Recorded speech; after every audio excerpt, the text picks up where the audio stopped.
Los agricultores siguen en pie de guerra, colapsando todas las carreteras españolas, mientras que desde el cómodo sillón del Congreso de los Diputados, el presidente del Gobierno se cachondea. A Pedro Sánchez solo parecen importarle los cálculos políticos a los que se ha sometido frente a Carles Puigdemont, mientras que ignora los que tienen que hacer en el campo para hacer frente a la Agenda 2030. No pueden soportar más vender a pérdidas y la burocracia la que tienen que hacer frente a diario con estupideces varias como la del famoso cuaderno digital. El problema no lo tienen solo con Europa, sino también con la bancada del Ejecutivo español. Moncloa aprobaba ayer la típica ayuda con la que trataba de apaciguar los ánimos, pero que no soluciona realmente nada, porque lo que están pidiendo desde el campo es que se les deje trabajar. Mientras tanto, los que no han pisado el campo en su vida, como por ejemplo los sindicatos, aseguran que estos que ven encima de los tractores no son agricultores ni trabajadores. Deben ser los fachoagricultores o la extrema derecha, como dicen en Radio y Televisión Española. Fernando Grande Marlaska, ministro de Interior, ha dado instrucciones de que se produzcan detenciones y se les impida llegar a las grandes ciudades. Según su modo de ver la vida, quizás hasta las terminales propagandísticas monclovenses terminen por vender la rebelión de los tractores del terrorismo. Mientras tanto, la Fachofiscalía tiene claro que Carles Puigdemont debe ser imputado por terrorismo en el caso de Tsunami Democrático, frente a la postura defendida por Pedro Sánchez en los últimos días. Así lo concluyen por abrumadora mayoría, 11 fiscales de los 15 de carrera. Pero que no cunda el nerviosismo, de hecho no lo cunde, en Moncloa, porque aseguran desde el Gobierno, y es así, que la última palabra la tiene la teniente fiscal del Supremo, elevada por Dolores Delgado, al fiscal general afín a Sánchez, y ascendida por Cándido Conde Pumpido, afín a ese gobierno con el que presuntamente se habría escrito codo a codo la ley de amnistía. Tenemos a un presidente que emite sentencias y que se eleva en juez fiscal y lo que haga falta para salvarle el pellejo al fulgado y golpista Puigdemont. En paralelo, ningunea y pasa olímpicamente de la gente de a pie, de los agricultores. El gobierno del PSOE gobierna solo para sí mismo.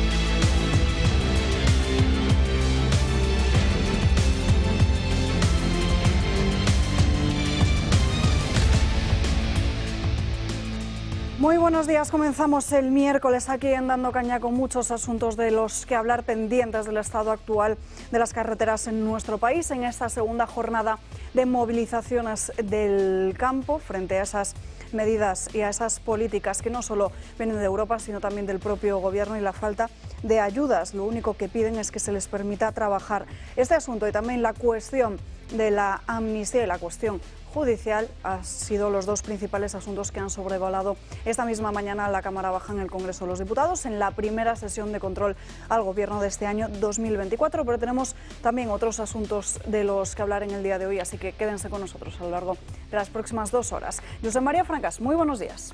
Pues muy buenos días. Pues mira, ayer que no pude venir por motivos variados, pero recomiendo a todo el mundo que escuche la introducción que hizo Julio, pasando de la tiranía filosófica a la tiranía real, que es la mar de interesante y muy breve, con lo cual creo que compensa porque fue una parte súper interesante de otras partes que tuvo el programa, ¿eh?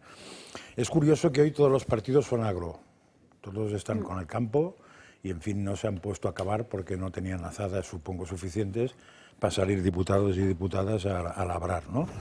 Incluso Pedro Sánchez, porque ha hecho en la sesión de control, que sigue siendo una pantomima de arriba abajo, además de asegurarnos que España va como una moto, porque tenemos un empleo brutal y la economía crece a pasos agigantados.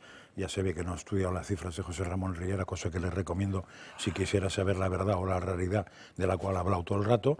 Pero es curioso porque un señor como Pedro Sánchez, que ha explicado todo lo que habían hecho en los últimos 7 años sobre el campo, y tiene el campo ardiendo, entonces supongo que eso cualquier mente normal llegaría a la conclusión de que lo que ha hecho no es suficiente o no estaba bien encaminado, porque diríamos él se avala en lo que ha hecho y lo tiene, en fin, todas las carreteras cortadas, ¿no? En un momento determinado esta mañana las tertulias todas coinciden en lo mismo, ¿eh? En que el campo está descuidado, pero que lo está aprovechando la extrema derecha y los agricultores pasando de los sindicatos. Y entonces es un argumento que es muy interesante, porque con esto te cargas el tema y a otra cosa mariposa, ¿no? Yo esta mañana, de todos modos, me he encontrado un payés, no sé de dónde era, que ha dicho una cosa muy interesante, porque ante el ataque de por qué los sindicatos o por qué los agricultores están actuando solos, cada uno con su tractor, saltándose las consignas de los sindicatos, y por tanto, y eso es un matiz que es interesante entenderlo, como son individuos no pueden pedir manifestación. Si fueran sindicatos sí lo podrían pedir, y eso se les acusa de que no avisan. No vamos a avisar si somos personas individuales. Y le pregunta a la periodista, ¿y por qué no están los sindicatos? Dice, muy fácil, a mí me cuesta, me parece que he dicho, 80 euros al año estar en el sindicato y el gobierno les da 600. ¿Quién manda? Entonces creo que es un argumento muy interesante para que sepamos por qué los sindicatos están a por uvas o están a por otra cosa, excepto en Cataluña, que se sumaron un poco tarde, y aquí que ya veremos si se empiezan a espabilar.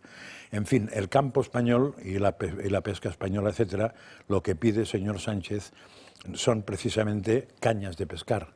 Lo que no pide son pececitos de subsistencia, que es lo que les da a usted de vez en cuando. Saludamos también en esta mesa, aquí esta mañana, aquí en Dando Caña, a Isaac Parejo, también a José Manuel García Margallo, que además en las últimas horas se ha vuelto viral por unas intervenciones en defensa de la Agenda 2030. Ahora hablaremos de ello, y también a Miguel Ángel Durán. Muy buenos días a los tres. Y empezamos, si os parece, con lo primero de esta mañana, que es lo que marca la actualidad en la agenda de los políticos, que ha sido la sesión de control al Gobierno de esta mañana. Lo decía antes, amnistía y agricultura, los dos temas clave. El primer cara a cara de la mañana ha sido el protagonizado por Alberto Núñez Feijóo, que le ha reprochado a Pedro Sánchez el hecho de querer manejar la Fiscalía, y en un tono bastante burlón, el presidente del Gobierno le ha reprochado al del PP su oposición tóxica e inflamable. Señor Sánchez, ahora que todo el mundo sabe que usted sin Puigdemont no es nadie, ya veo que ahora ya no se ríe como se reía en otoño, ¿es consciente realmente de la realidad de su gobierno? Y además se ha descubierto como un experto en química orgánica. Le recordaré que uno de los principales usos del metanol es el disolvente. Quizá de ahí le vengan a ustedes la falta de argumentos durante todos estos años. 0 leyes. De los 4 grandes asuntos que trajo al Congreso de los Diputados, 2 fueron tumbados por sus socios y, por supuesto, sin presupuestos a la vista. Esta es su realidad. Uno de los usos del metanol también, señor Feijóo, es el combustible. El combustible es lo que ustedes están intentando utilizar en Cataluña para avivar un fuego que felizmente fue superado, que fue la crisis del año 2017. Más aplaudida ha sido todavía la intervención de Santiago Abascal desde su escaño en la Cámara Baja, en la que le ha reprochado a Pedro Sánchez su política agraria. La rebelión de los balcones detuvo en 2017 la traición de sus socios golpistas, y la rebelión de los tractores detendrá su traición al campo español, que ya está en pie de guerra. Es muy tarde para preguntarle a usted, señor Sánchez, qué va a hacer para proteger al campo y al mar, a los ganaderos, a los agricultores, a los pescadores, a los mariscadores o a los transportistas. ¿Qué va a hacer para devolver el futuro robado a los que llenan la mesa de los españoles? No quieren sus migajas ni quieren sus prebendas, quieren llevar el pan a sus hijos, quieren darles un futuro. Quieren quizá darles una profesión, pero en los últimos 7 años en España han desaparecido 75.000 explotaciones agrarias. Quieren que ustedes dejen de ponerles zancadillas, con competencia desleal, con impuestos abusivos, con un ecologismo radical, con un papeleo insoportable, con ataques al regadío y con una criminalización de su modo de vida. Pero sobre todo lo que quieren es que desistan ustedes de su traición en Bruselas. Ustedes, señor Sánchez, y ustedes, señor Feijóo, porque ya ha dicho su portavoz de Asuntos Interestelares, el señor González Pons, que populares, socialistas y verdes son y serán coalición en Bruselas, y por eso votan en comandita el 89% de las veces en favor de ese dogmatismo ambiental. Pacto Verde, el de ustedes dos; la transición ecológica, la de ustedes dos; y la Agenda 2030, la de ustedes dos. Es una amenaza de muerte para el campo español. Y es un plan de despidos masivo, inexorable, silencioso, no solo para el sector primario, sino también para la industria y para el transporte. Y es una condena a la dependencia exterior. Y es una sentencia de muerte a una sociedad vigorosa que quieren ustedes sustituir por una sociedad debilitada, subsidiada y lanar. Porque ustedes no quieren una España de ganaderos y de agricultores. Quieren una España de borregos a la que poder mentir a placer, como hacen con su falsaria preocupación por el CO2, pero si ustedes lo único que hacen con el CO2 es deslocalizarlo, al deslocalizar la producción industrial, la producción energética, la ganadería y la agricultura, siempre en beneficio de terceros. Me da igual que sea Turquía, China o Marruecos otra vez. No se lo vamos a permitir, señor Sánchez, pero sobre todo no se lo van a permitir las gentes del campo y del mar que están luchando por su pan y su dignidad. Por cierto, dígales si en su santa ira y su justa indignación alguno aprieta demasiado como sus socios, si para ellos habrá amnistía o eso solo está reservado aquí a los traidores, a los terroristas y a los ladrones. Mire, este gobierno está con el campo, señoría. Y lo está no solamente de palabras, sino también con los hechos. No solamente las reuniones que ha mantenido el ministro de Agricultura, Pesca y Alimentación, sino también las políticas que hemos ido desplegando durante estos últimos 5 años y particularmente estos últimos 2 años. La de hoy promete volver a ser una jornada tensa en las carreteras españolas. En esa segunda oleada de protestas de los agricultores, muchos de ellos han acampado incluso esta noche en algunos puntos de los tramos autonómicos con la intención de llegar a las ciudades. Son protestas que se están organizando según la marcha, que no encabezan ninguna asociación agraria, en la que se están sumando de forma voluntaria y de forma personal muchos trabajadores del campo. Al parecer están en comunicaciones constantes a través de Telegram e incluso con planes de llegar, como decimos, a los grandes centros de capitales, como por ejemplo hoy se espera que lleguen incluso a la Generalitat de Cataluña o aquí en Madrid, con un plan organizado no solo para colapsar la M40, sino también para plantarse frente a la sede del Partido Socialista en Ferraz. Castilla y León, Aragón, Galicia, Cataluña, la Comunidad de Madrid y Andalucía. De norte a sur, los agricultores han cortado todas las carreteras españolas con sus tractores en unas protestas contra las políticas verdes que, según aseguran, les está arruinando. Los cortes a lo largo del día han afectado a nivel nacional. Unas protestas que se prevén que se alarguen más semanas y que se empezaron a mover en canales de Telegram y WhatsApp. Algunas de ellas incluso apuntaban a llegar hasta Ferraz. Primer objetivo, tomar la M40 desde la primera hora de la mañana. Sois libres de salir cuando deseéis. Cuanto más juntos, mejor, más imparables. Hoy todos a Ferraz, hay que pasar sí o sí a Madrid. El objetivo de estos agricultores es claro, cortar las entradas a las principales capitales y entrar en ellas para que su protesta se escuche aún más. Ante esto, el Ministerio del Interior ya ha empezado a mover ficha. Marlaska ha blindado Madrid con hasta 600 antidisturbios desplegados tanto en la capital como en las principales arterias. Y no solo eso, sino que estos agentes tienen la orden de identificar a los agricultores. Y hoy, ¿cuáles son los objetivos? Colapsar Barcelona, llegar hasta la Generalidad y además también al gobierno navarro. ¿Pero qué tienen que decir los protagonistas? Esto es inasumible ya. Se acabó, no llegamos. Vamos a continuar las movilizaciones. Una protesta que había que hacer y que habrá que seguir haciendo, porque esto tiene, vamos... No necesitamos ninguna ayuda de ningún tipo. Queremos que los precios sean justos y con los precios de mercado podamos subsistir. Y al final lo único que el agricultor que va a poder hacer es quedarse en casa.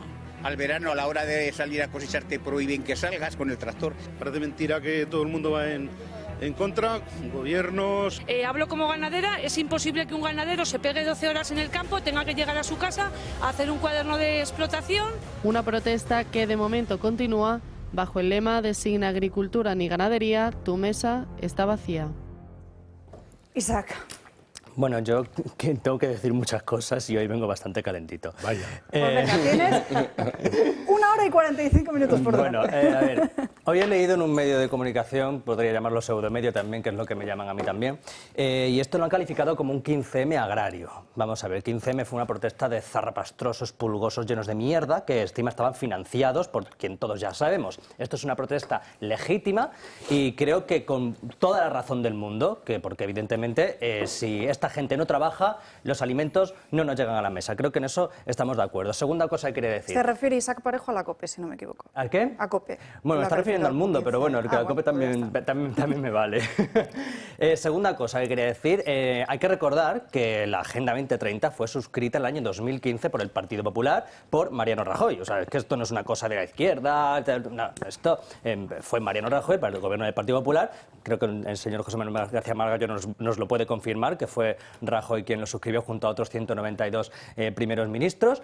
Y bueno, pues de aquellos barros estos lodos, ¿no? Entonces, que no intenten ahora desligarse de esa criminal agenda y apoyar las protestas del campo cuando todo esto viene de donde viene.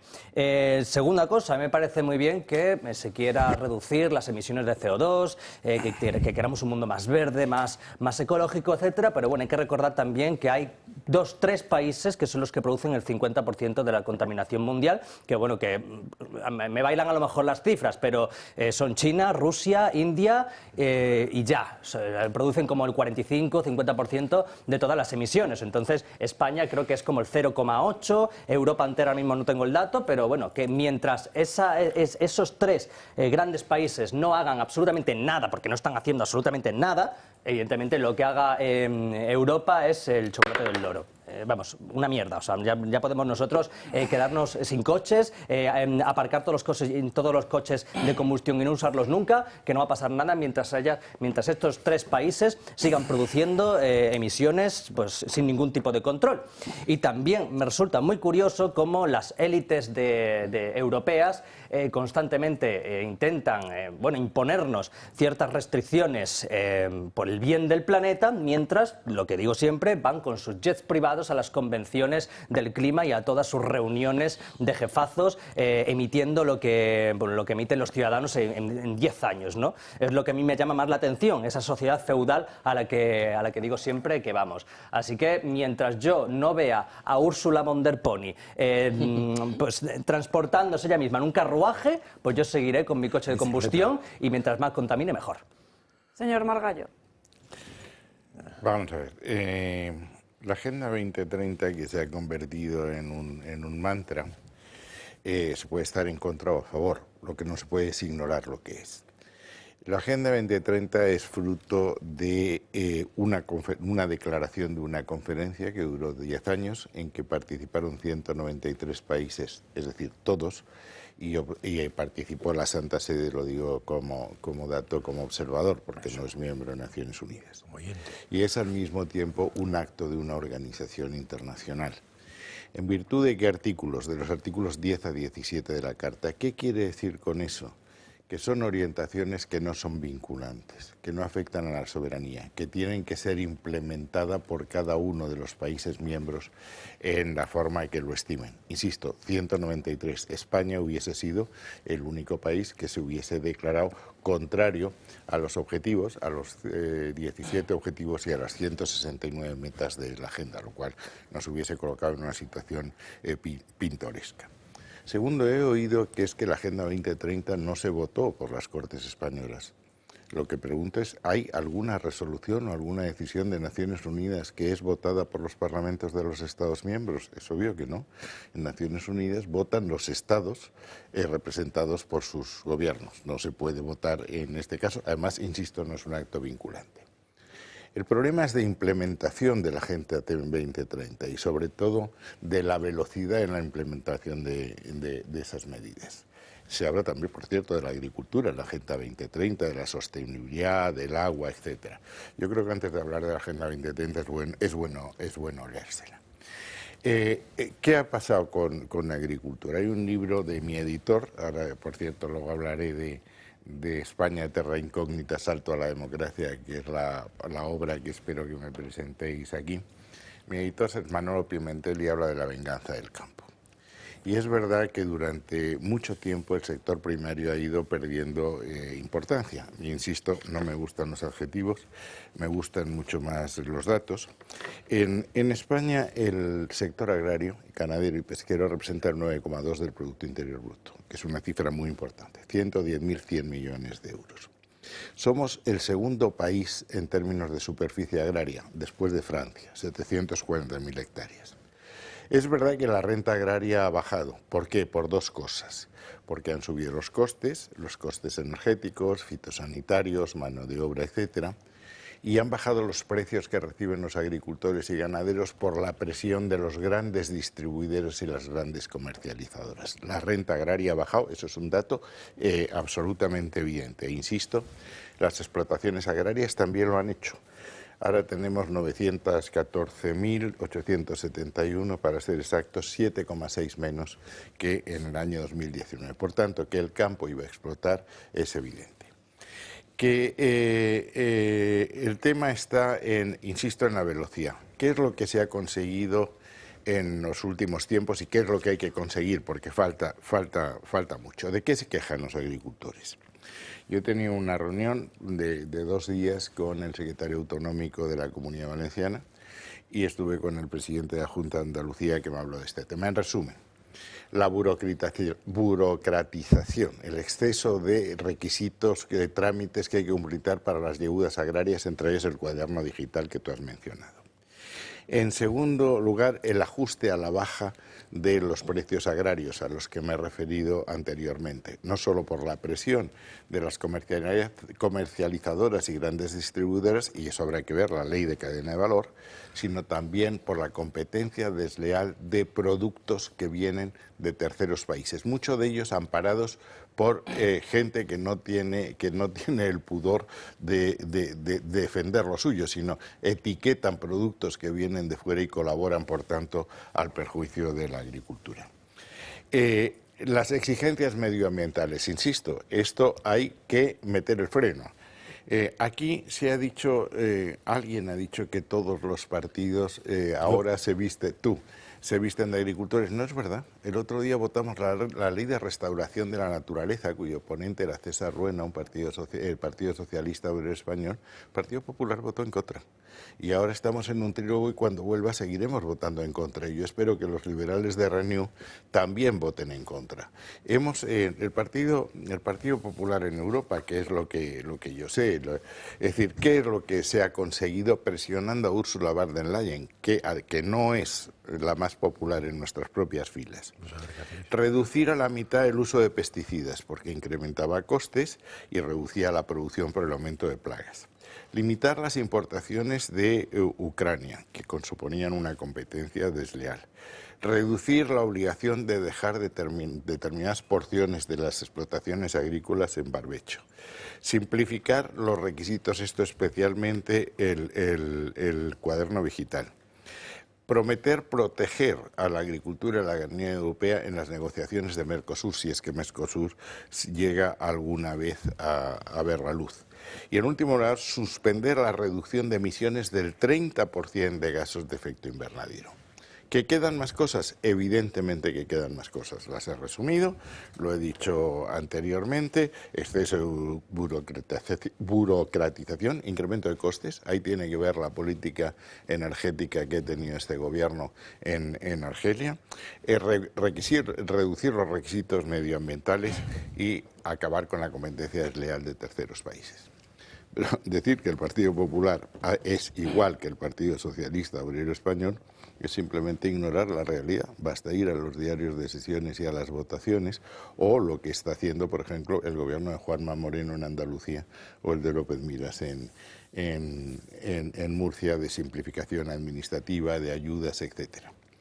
No somos iguales. Y decir que somos iguales no es verdad. Y decir que el problema es la Agenda 2030, insisto, no es verdad. Es como decir que hay que derogar el Evangelio porque en nombre del Evangelio se estableció la Inquisición. Una cosa son los principios de la Agenda 2030, que los tengo aquí todos estudiados uno por uno, las 169 metas, y otra cosa es cómo se implementa y la velocidad que se implementa. Y es obvio que ahora la globalización nos ha enseñado algo. Tenemos que tener lo que se llama autonomía estratégica. Autonomía estratégica va en muchos campos.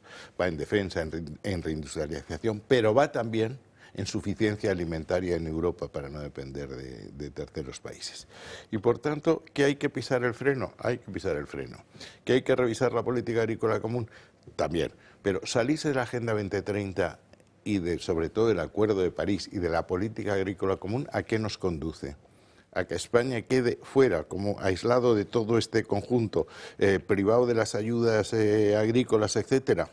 bueno, es convertirnos en Corea del Norte. Así es que volver a hablar de la Agenda 2030 es como hablar del protocolo de Sion. Insisto, la Agenda 2030 no obliga a nada por definición. Es una pura orientación que tiene que ser implementada. Ahí es donde hay que discutir y para eso hay que ser fuertes en Europa. Pero una pregunta antes de darle la palabra a Francas, que ya me la estaba pidiendo. ¿Qué fue lo que votó el Partido Popular en Europa referente al Pacto Verde? Porque si no me equivoco, usted y una docena de eurodiputados del Partido Popular votaron en contra de ese Pacto Verde. Y una cosa es la Agenda 2030 y otra muy distinta son las políticas que se hacen en nombre de la Agenda 2030, que son precisamente las que están dañando en la vida real al campo. El Pacto Verde, vuelvo a insistir, es un pacto. No tiene carácter vinculante. El carácter vinculante se establece por otros instrumentos, que es lo que estamos desarrollando. Por ejemplo, he insistido ahora en la Ley de Restauración de la Naturaleza. Y lo que el Partido Popular, ya no me acuerdo, a mí me chocaría que yo hubiese votado en contra de mi partido, porque yo no soy el experto en agricultura. El experto en agricultura es Juan Ignacio Zoido, que lo hace muy bien, y yo sigo las orientaciones de cada uno de los portavoces en sus áreas, que son los que saben el tema. Si voté en contra, no lo sé, pero me chocaría. Lo que sí he votado siempre es, por ejemplo, en contra de la Ley de Restauración de la Naturaleza y seguiré votando. He votado en contra de la Ley de Bienestar Animal y seguiré votando. He pedido la simplificación de la burocratización. He pedido la reducción de costes. He pedido la vigilancia respecto a productos terceros. En eso tenemos un historial más que demostrado. Pero insisto, lo que no se puede es confundir a la gente. Es decir, el muñeco es la Agenda 2030. Bueno, no se puede drogar la Agenda 2030 porque son orientaciones. O sea, podrá el representante de España, el representante permanente en Nueva York, decir a España no le gusta la Agenda 2030. Y dirá, pues muy bien, pero vamos, como no tiene carácter vinculante, no es una norma jurídica, no tiene consecuencias jurídicas. Lo importante es centrarse en lo otro. Lo otro es tirar al muñeco sin saber de qué se habla. A mí me gustaría... yo estoy dispuesto a tener un debate ideal sobre la Agenda 2030 con quien quiera, pero me gustaría que el que lo tuviese se la hubiese leído antes. No, a ver, es que me has desconcertado porque yo he ¿Te dicho... desconcertado? Sí, porque Mira, yo he dicho que todos los no partidos hacer eso, se habían vestido de agricultores y me dices que no porque se votó en contra de lo que decía César Luena.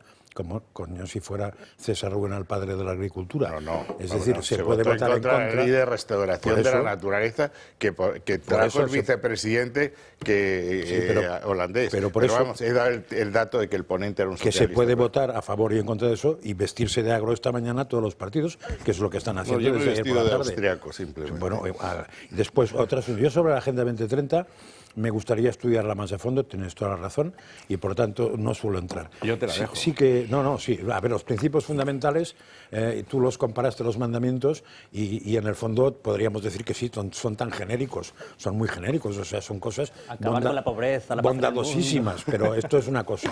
No, ¿sabéis lo que dijo el Papa? Perdona. No, espera. Perdona, ¿sabéis lo que dijo el Papa? En la Asamblea de Naciones Unidas, no en un café Termina el en argumento de Vía Francas, que si no me Ahora digo, el debate en una persona. Sí, este es el único me que importa yo... bien poco lo que pero dice digo Papa, que pero bueno.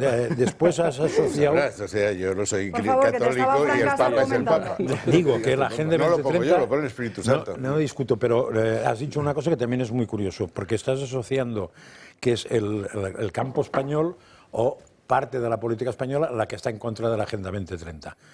Probablemente no se la ha leído nadie, pero los alemanes, los del campo alemanes, los holandeses, están usando el mismo argumento, que es contra la Agenda 2030. Probablemente tampoco se lo han leído, o sea, igual hay que explicarles que la Agenda 2030 es una excusa que se pone todo el mundo para rear. Probablemente no sepan de qué va, pero no es España, ¿eh? O sea, si alguien tenía que haber protestado a la ONU, que no creo que tuviera que protestar a nadie, porque si ¿Alemania firmó la 2030? Sí, pero déjame acabar el argumento porque si no se entiende nada. Coño, Alemania, España sí, pero es que hoy no está España levantada, está el campo levantado de España y les preguntas al tío del campo, un tío que no ha estudiado más que dos cosas, y dice, me cago en la Agenda 2030. Dice, ¿sabe usted de qué habla? Pues probablemente no. Supongamos que no lo sabe, pero es que si le preguntas a alemán que está en la calle con el tractor, te dice la Agenda 2030. Probablemente tampoco lo sepa, pero si era tan buena se ha explicado mal, y si era tan mala alguien la ha firmado de todos modos. Y simplemente para decirte una cosa, una tal Esperanza Aguirre, que te sonará bastante, el lunes pasado dijo en ningún congreso del PP se ha aprobado la adhesión a la Agenda 2030. También dijo que la Agenda 2030 no se había votado en España, como no se ha votado ninguna resolución de Naciones Unidas. Yo te digo lo que dijo. Dijo eso. Y pregunto, ¿se ha votado alguna resolución alguna vez en Naciones Unidas? ¿Se puede votar? No. La Agenda 2030 no se ha votado porque no se puede votar. Habló de congresos del PP de adherirse. Vamos a seguir hablando del campo, porque además por este lado de la mesa también tienen que opinar, pero tendrá que ser tras una breve pausa de publicidad, que ya son las 12:30 del mediodía.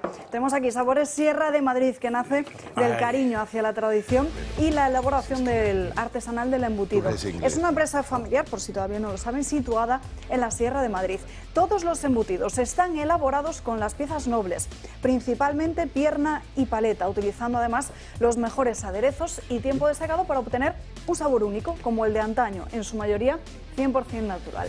La especialidad es el embutido de ternera Sierra de Guadarrama, premiado en 2023 como el mejor chorizo del mundo especial, siendo pioneros en la elaboración de este embutido y reconocidos además con la M Producto Certificado, garantizado por la Comunidad de Madrid. No hay excusa, prueben y regalen embutidos premium Sabores Sierra de Madrid y les van a regalar además un 5% de descuento con su compra con el código ELTOROTV. Sabores Sierra de Madrid, el mejor chorizo del mundo 2023. Estamos en Galicia, hemos amanecido en Vigo y vamos a recorrer con el candidato de Vox lo que es un día del candidato que posiblemente entre en el Parlamento gallego. ¿Usted que es de los que está decepcionado con la política, de los que está ilusionado? Completamente decepcionado. Eso é a Axenda 2030, eso é o cambio climático, eso é merda. A la gente le interesa mucho la política nacional, pero después no la bajan ni a la municipal ni a la autonómica.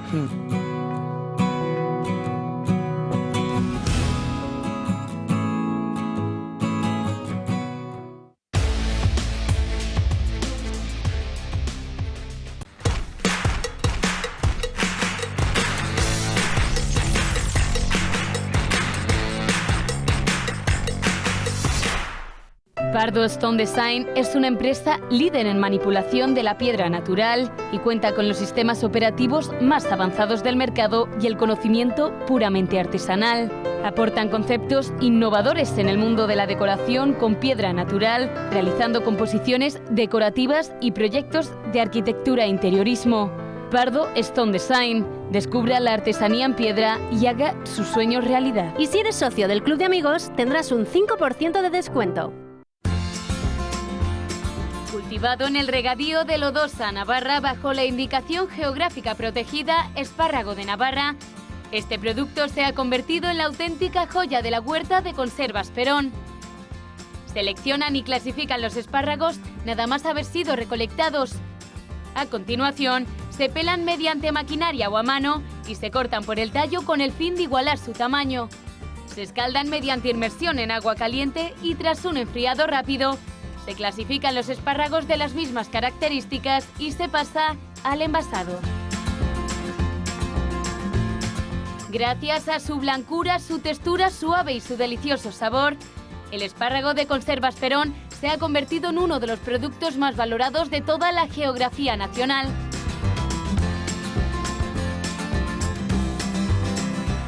Llame al 948 69 3401 o entre en su página web www.conservasperón.com.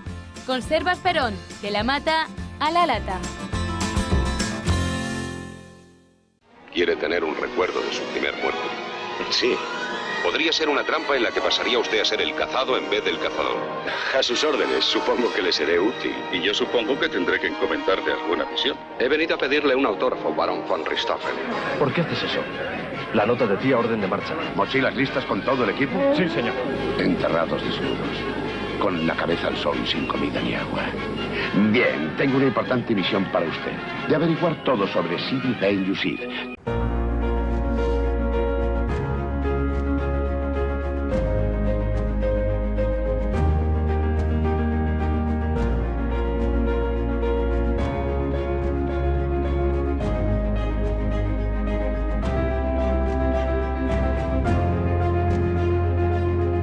Si enseña su carnet de socio del Club de Amigos, tendrá un 10% de descuento en el total de su factura.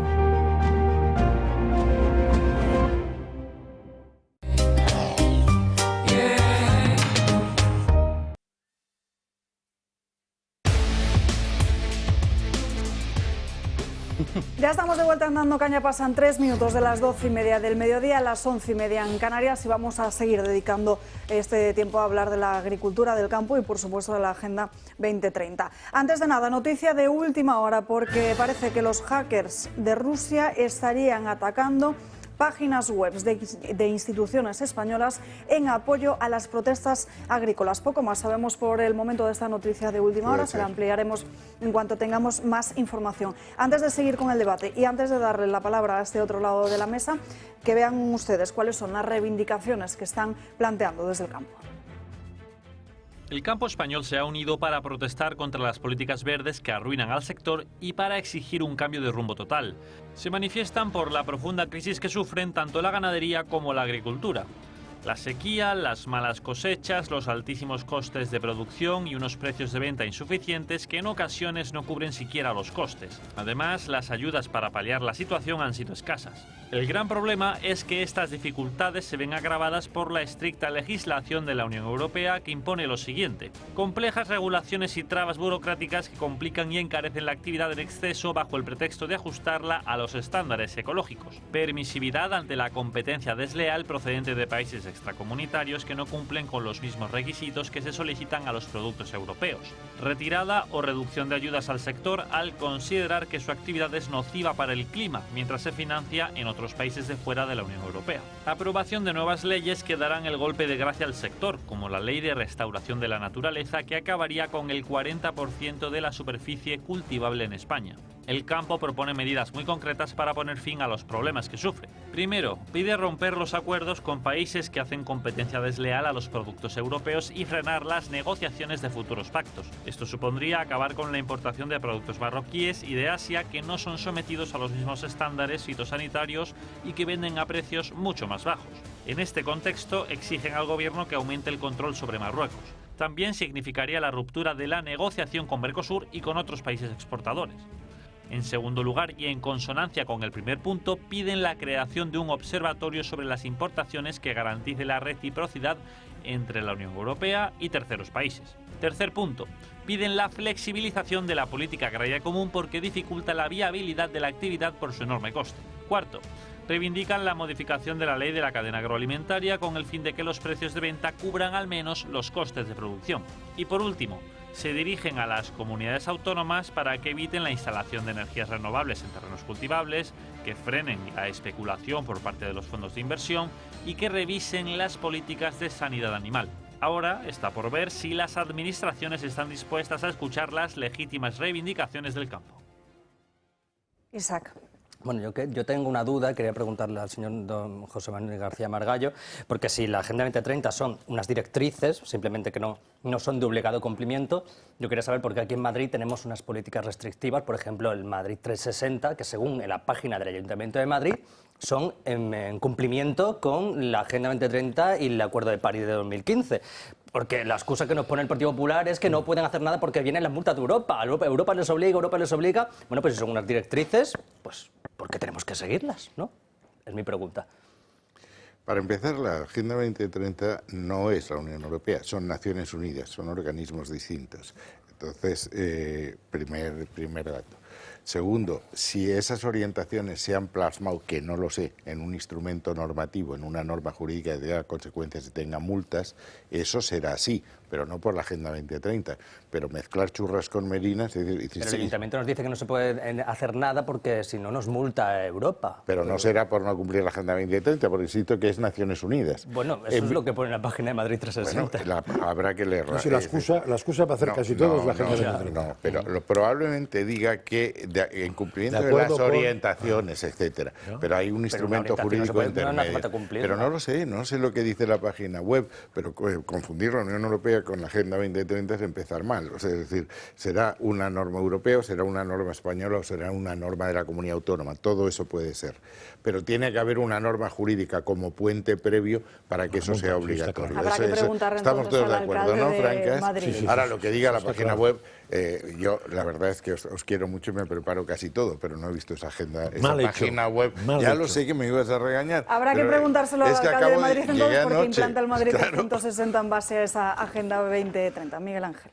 A ver, yo en primer lugar, en relación con la exposición que el señor Margallo nos ha ofrecido respecto de la Agenda 2030, en el sentido de que no es ninguna imposición, que fue votada en Naciones Unidas por todos los países, a mí sinceramente me parece que constituye un tótem o una especie de excusa a través de la que nos imponen toda una serie de normativas, de situaciones e incluso coacciones por parte de los poderes públicos, basándose en ese objetivo muy loable, pero que en realidad los políticos no nos explican qué coste tiene para los ciudadanos el llegar a ese desideratum tan bonito.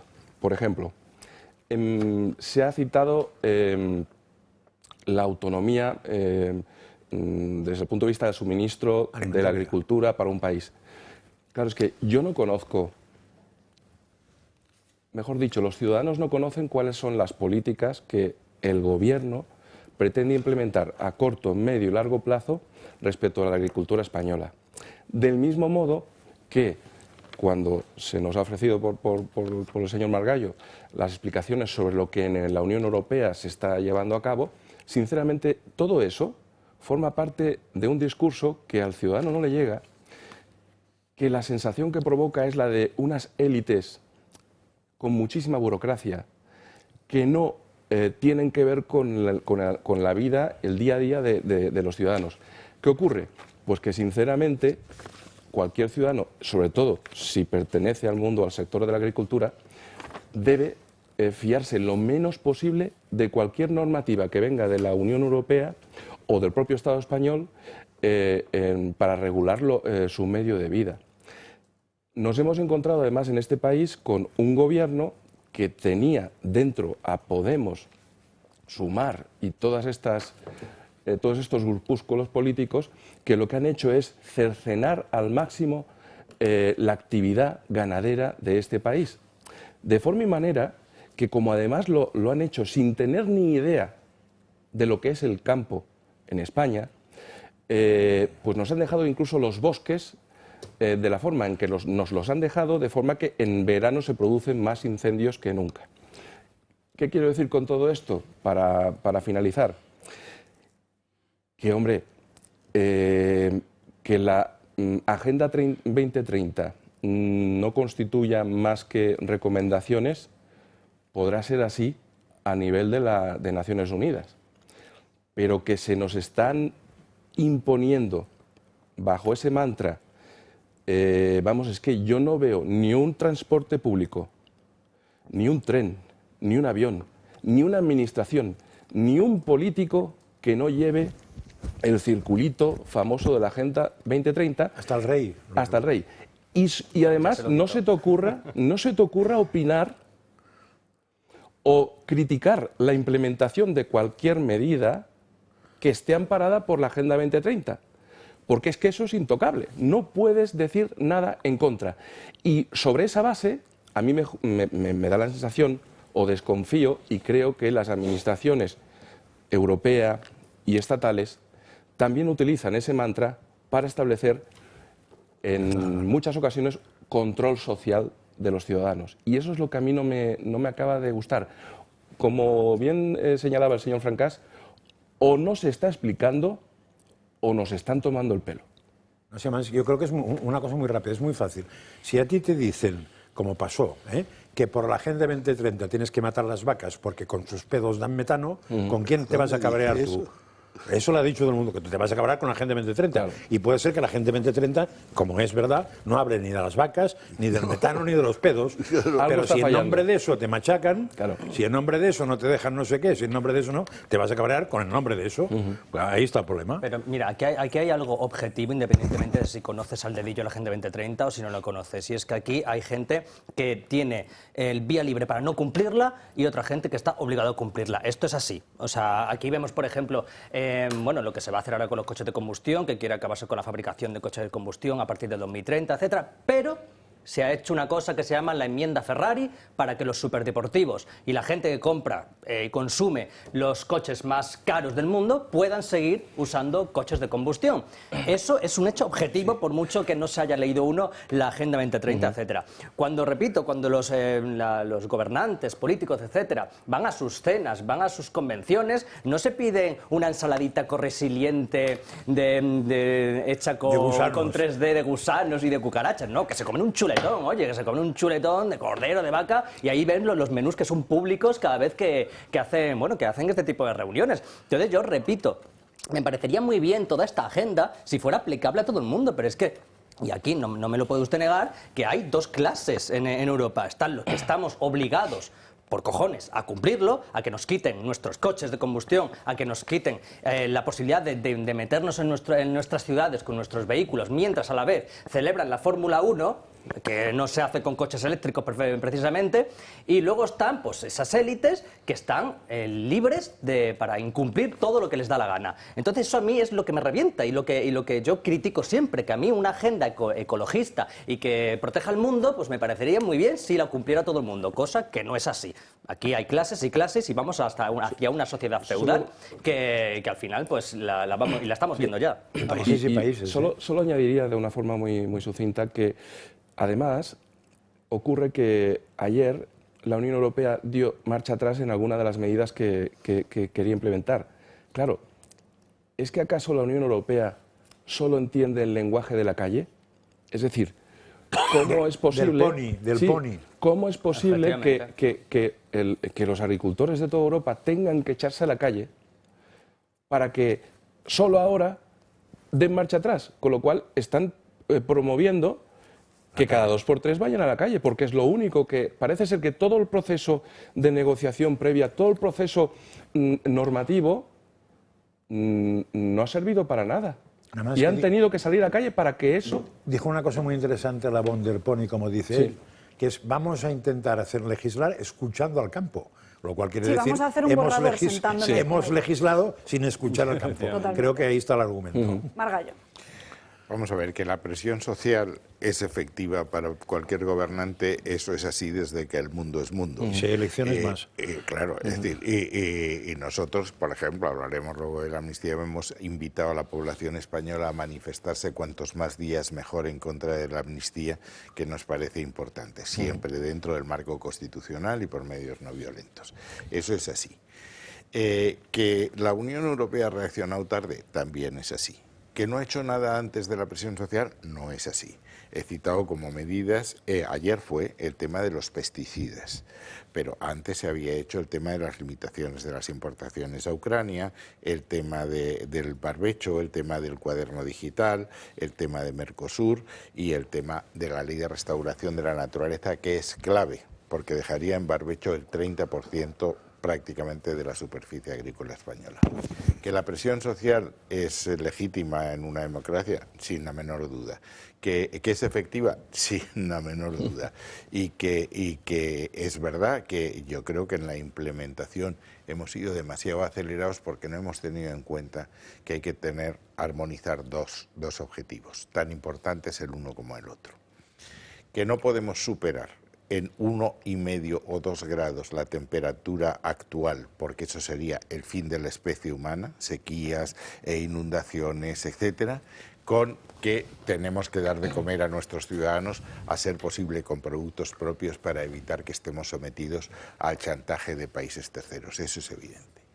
Pero en el discurso subyacente, cuando se habla del globalismo nunca bien entendido ni definido, es la diferencia. Globalización hay, Es decir, que se han eliminado fronteras para facilitar la libre circulación de mercancías, de bienes, de servicios, de personas, de capitales, y eso ha favorecido el desarrollo de la humanidad. Eso es evidente. Ahora tú tienes dos formas de globalización, o con reglas o sin reglas. Si tú quieres, por ejemplo, que se vigilen, y vuelvo a la agricultura, que las ayudas se utilizan para los fines a los que se han dado y no para otros, que no hay fraude. Si quieres que vigilemos cuáles son en frontera las importaciones que vienen de terceros países para comprobar que cumplen los mismos requisitos a los que están establecidos los nuestros, porque es absolutamente cierto que un producto hecho en un determinado país con menor coste laboral, con menor requisito medioambiental, con menores requisitos fiscales, etcétera, es competencia desleal. Pero eso es lo que se llama alguna derecha el globalismo, eso es el mundo sujeto a normas, y las normas las tiene que aplicar alguien. ¿Que hay un exceso de burocracia? De acuerdo, habrá que corregirlo, pero no puede decir suprimamos toda la democracia y vayamos a un sistema casi anárquico como en la Cataluña de Orwell del 37. Ya que nos gustan las cifras y comprobar todo lo que decimos con datos, y usted también lo ha dicho antes, creo que referente a las temperaturas tiene algo que decir Francas. Sí, es que es un dato muy... Bueno, es que ahí hay un dogma que es real, que es real, es un hecho, más que un dogma es un hecho, porque los dogmas son para temas que no puedes estudiar, son para lo que hay que no es visible, ¿no? Es un hecho empírico que que la temperatura cambie desde hace siglos, ¿no? Sí. Entonces, claro, decir que subir 1,5 grados nos condena a la muerte es como mínimo ridículo. ¿Por qué? Lo explicaré. Porque, por ejemplo, en el siglo VII la temperatura de Europa bajó 4 grados. Y la de Asia también, por un puñetero volcán, aviso, ahora mismo está a punto de explotar varios. Por un volcán bajó 4 grados, que después subió.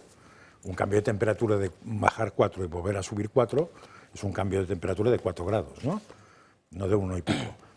Exactamente en el año 1783, por culpa de un volcán en Islandia, la temperatura del hemisferio norte enterito bajó 3 grados. Con lo cual los cambios de temperatura de 1 grado, 1,5 grados, no afectan a la extinción de la especie humana. Lo que sí pueden afectar es que Barcelona tenga que poner algún tipo de dique en su Bello o donde sea, porque ha puesto casas al lado del mar. Eso puede ocurrir.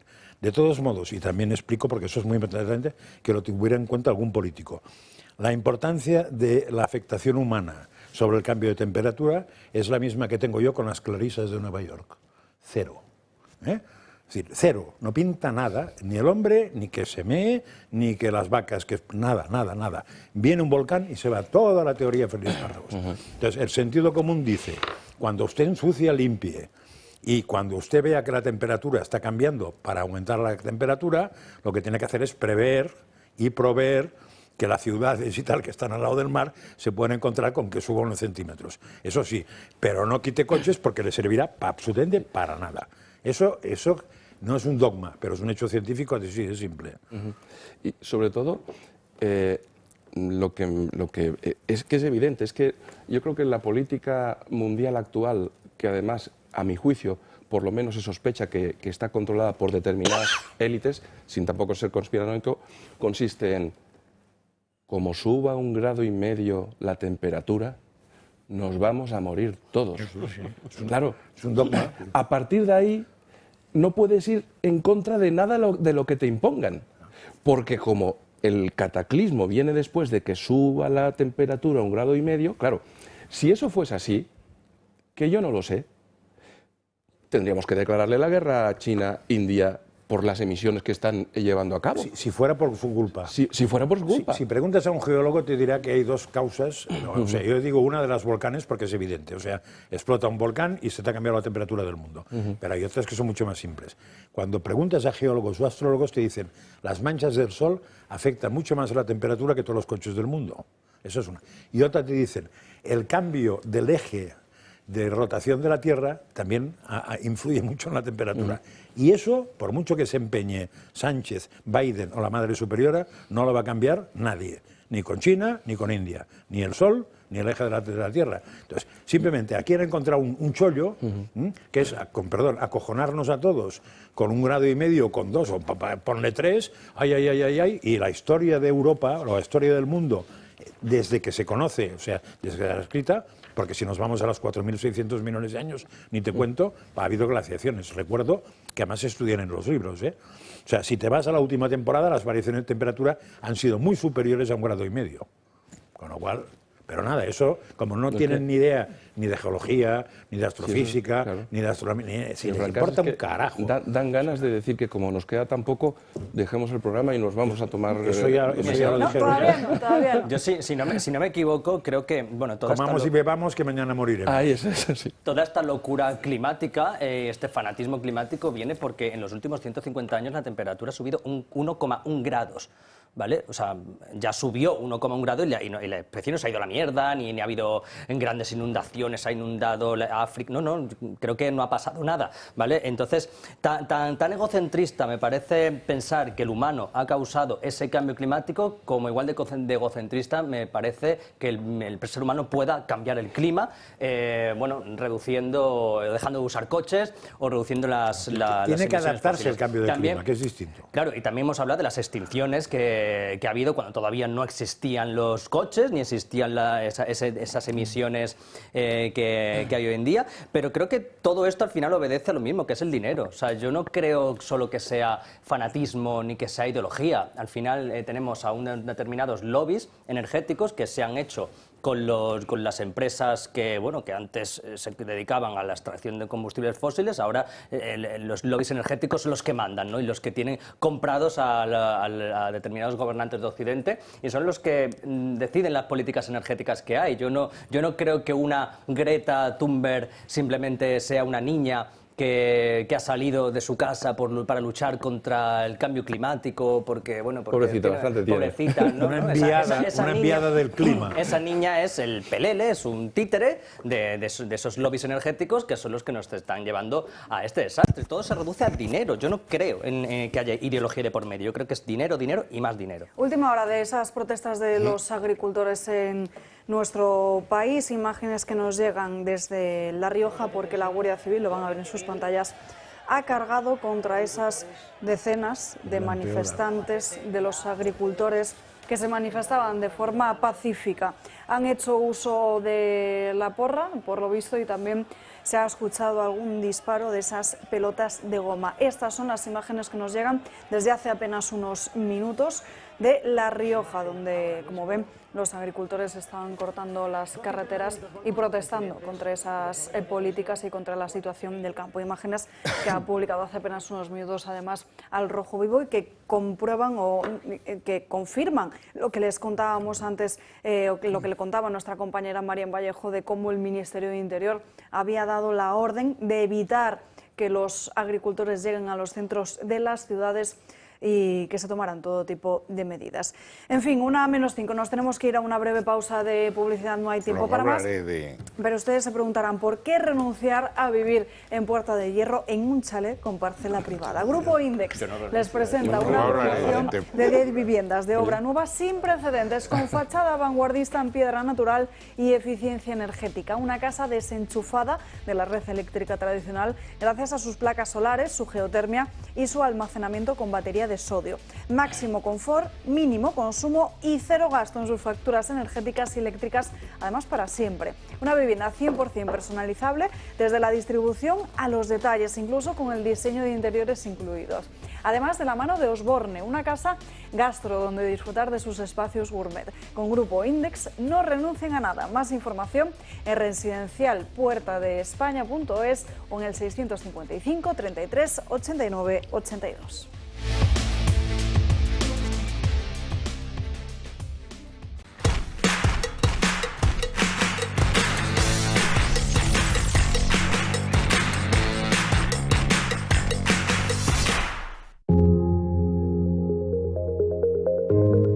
Después de formar a 4 promociones y más de 100 líderes en distintos campos como la política, el periodismo, la empresa o el derecho, ISEP Madrid abre su proceso de selección para el 5º programa de liderazgo y gobierno. En nuestras aulas imparten clase los mejores y más reconocidos profesores.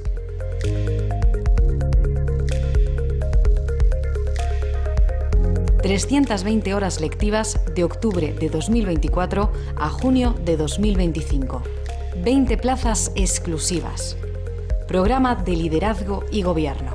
Inscríbete ya en el proceso de selección. Elige liderar. Alcanza tus metas con ISEP Madrid.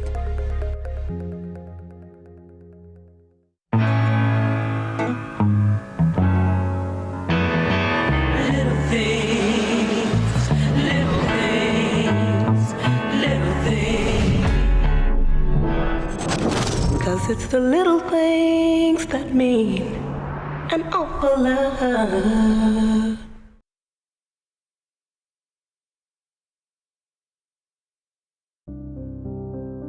La muerte es parte de la vida y por eso Pardo Stone Design quiere convertir y recordar lo que fuimos. Dejar huella en la memoria de los familiares y amigos. Son únicos y pioneros en lápidas personalizadas. Pardo Stone Design. Si eres socio del Club de Amigos, tendrás un 10% de descuento. Hoy me recorro toda Galicia en un día. ¿Y te compensa? Hombre, lo hago por tus hijos y por tus nietos. ¿Usted que es de los que está decepcionado con la política, de los que está ilusionado? Completamente decepcionado. Teño que facer eu en inversión propia, non en colectivo con outras granxas, supoñeríame cerca de 1 millón de euros. 1 millón de euros. A la gente le interesa mucho la política nacional, pero después no la bajan ni a la municipal ni a la autonómica.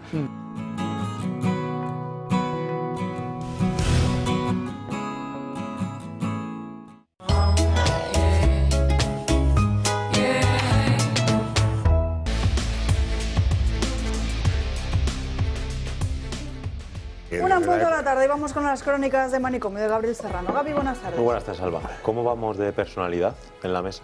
Depende. Bueno, cada uno con la suya. Pues bueno, que ya bastante. No necesitamos de estudios, ¿o sí? No, yo creo que no. ¿Sí? Bueno, igual, a lo mejor sí, porque el Consejo Superior de Investigaciones Científicas, pues junto al Ministerio de Innovación y Ciencia y Universidades, se encuentran en la Antártida, ¿vale? Y se encuentran allí investigando. Y vamos a ver qué investigan. En el que estamos estudiando los síndromes de personalidad de pingüinos antárticos, síndromes de personalidad y comportamiento, con lo que esperamos poder explicar cuáles son las respuestas que tienen estos animales ante el cambio climático. Es el síndrome de personalidad que sufren los pingüinos debido al cambio climático. Vamos a ir un poco la estela que está... Y pingüinas. Y pingüines. Pues sí, ya había polémica de por qué hay un ministerio, el gobierno de España, envía gente para estudiar el cambio de personalidad que pueden tener estos animales por el cambio climático, pues no se entiende muy bien. Pero un momento, Isaac, ahora vamos a entrar más en detalle, porque vamos a ver lo que ha costado este estudio, que también es importante, ¿no? Pues el proyecto que está dentro del retos de investigación y generación del conocimiento, ¿vale? Y está dentro del marco de consecuencias ecológicas y evolutivas de la personalidad en pingüinos antárticos en un mundo cambiante, así lo dicen. Entonces, las concesiones, que es lo que nos interesa, ¿no? Un poco el dinero. Con costes directos, 200.000 euros. Costes indirectos, 42.000. En total, 242.000 euros se han gastado el gobierno para investigar la personalidad de los pingüinos y si esta es cambiante con el cambio climático. Evidentemente es mucho más importante lo que les sucede a los pingüinos allí en la Antártida que lo que nos sucede a los españoles, porque aquí estamos perfectamente, no nos ocurre nada. Sí, pero eso tiene un tema de fondo, ¿eh? Me explicaré, porque yo tengo un amigo que ahora se ha muerto, que es justo de los que investigaban Ushuaia en una estación que tiene el CSIC ahí permanente de España. Si tú como investigador quieres no poder investigar nada, no propongas esos temas. Si como investigador quieres investigar lo que te da la gana y ponerle la excusa, tienes que ponerle algo del LGTBI, algo de cambio climático y algo de no sé qué. Sí, porque si no, no te llegará un puñetero duro.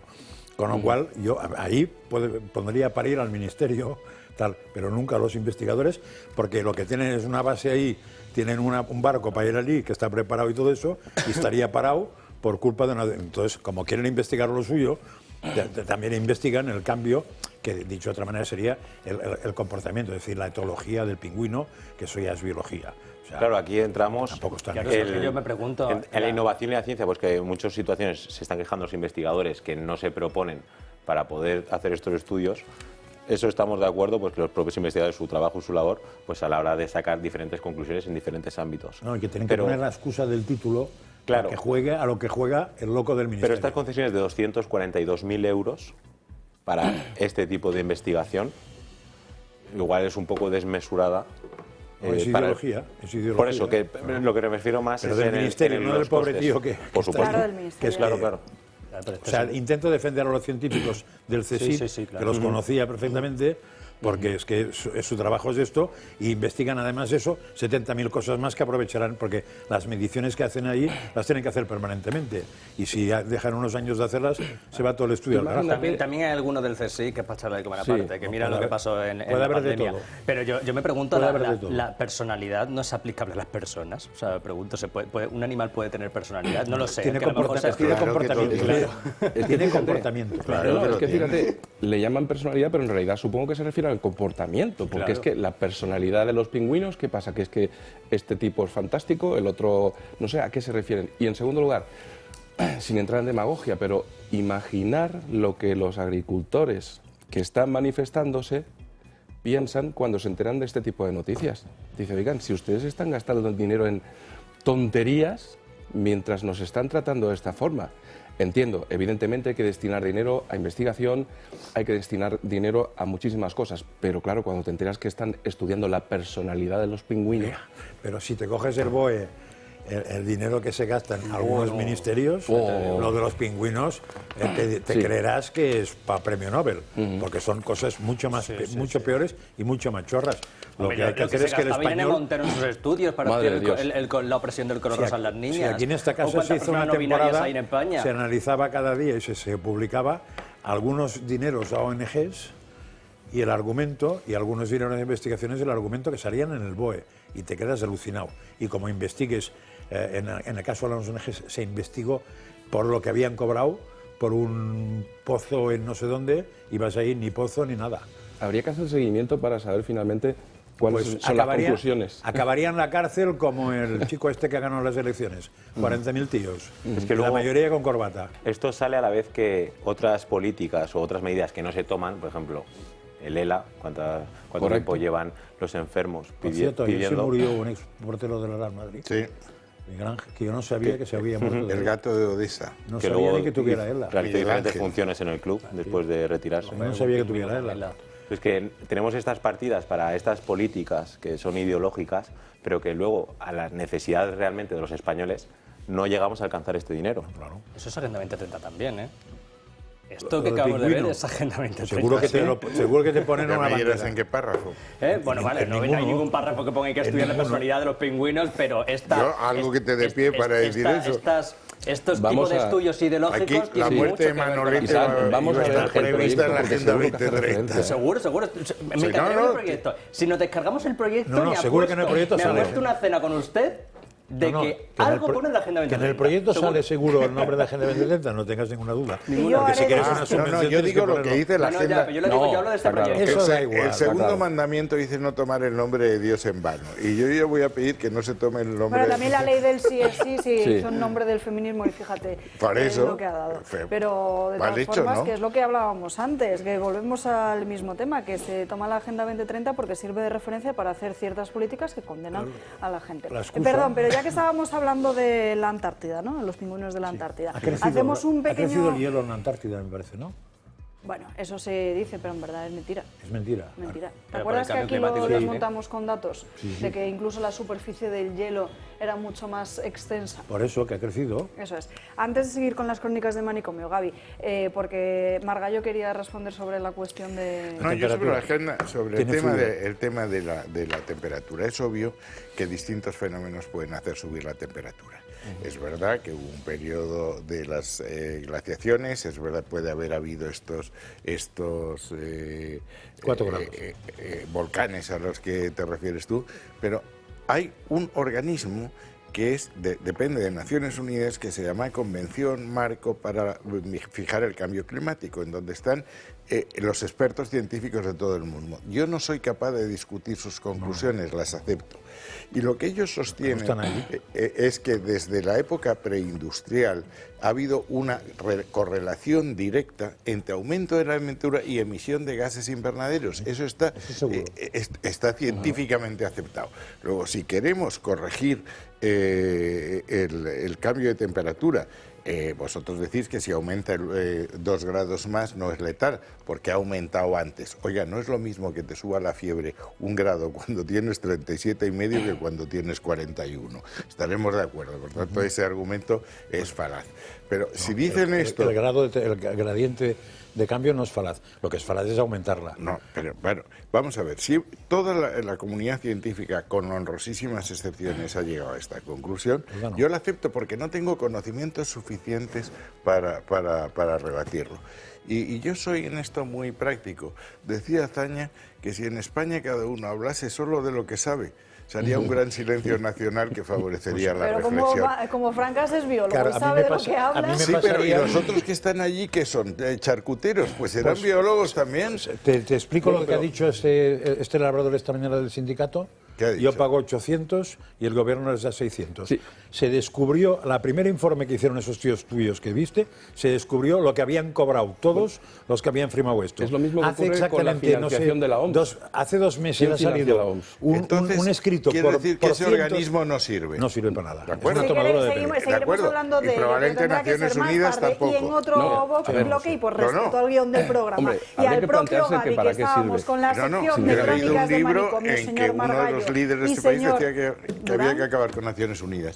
Seguimos con el orden establecido por el guión y por respeto a los compañeros de la mesa. Gaby, ¿qué otra noticia nos traes para hoy? Vamos a dejar el cambio climático, no vaya a ser que aquí se provoque un incendio. No.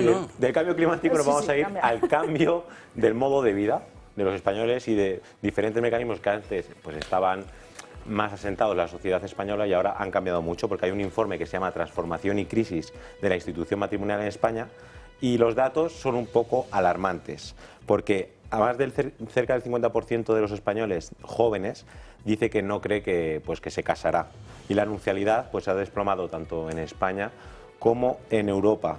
Y hay datos que dicen que entre los españoles y europeos que murieron en 2021 con 80 años o más, menos del 8% estaban solteros, es decir, pues que se habían casado previamente. Y la tasa bruta de nuncialidad, pues por 1.000 habitantes ha caído desde la mitad de 1976. Antes estaba en 7,2 y ahora está en 3,4.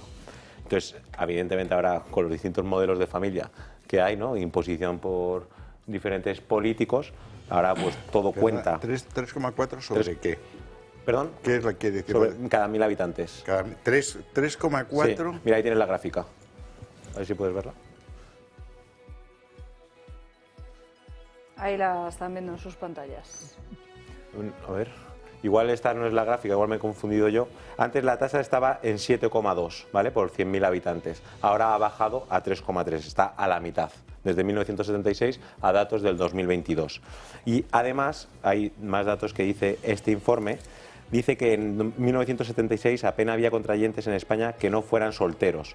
Y ahora las bodas no solo son la quinta parte, porque principalmente hay muchos divorciados que se vuelven a casar, que ahora este sistema pues ha cambiado.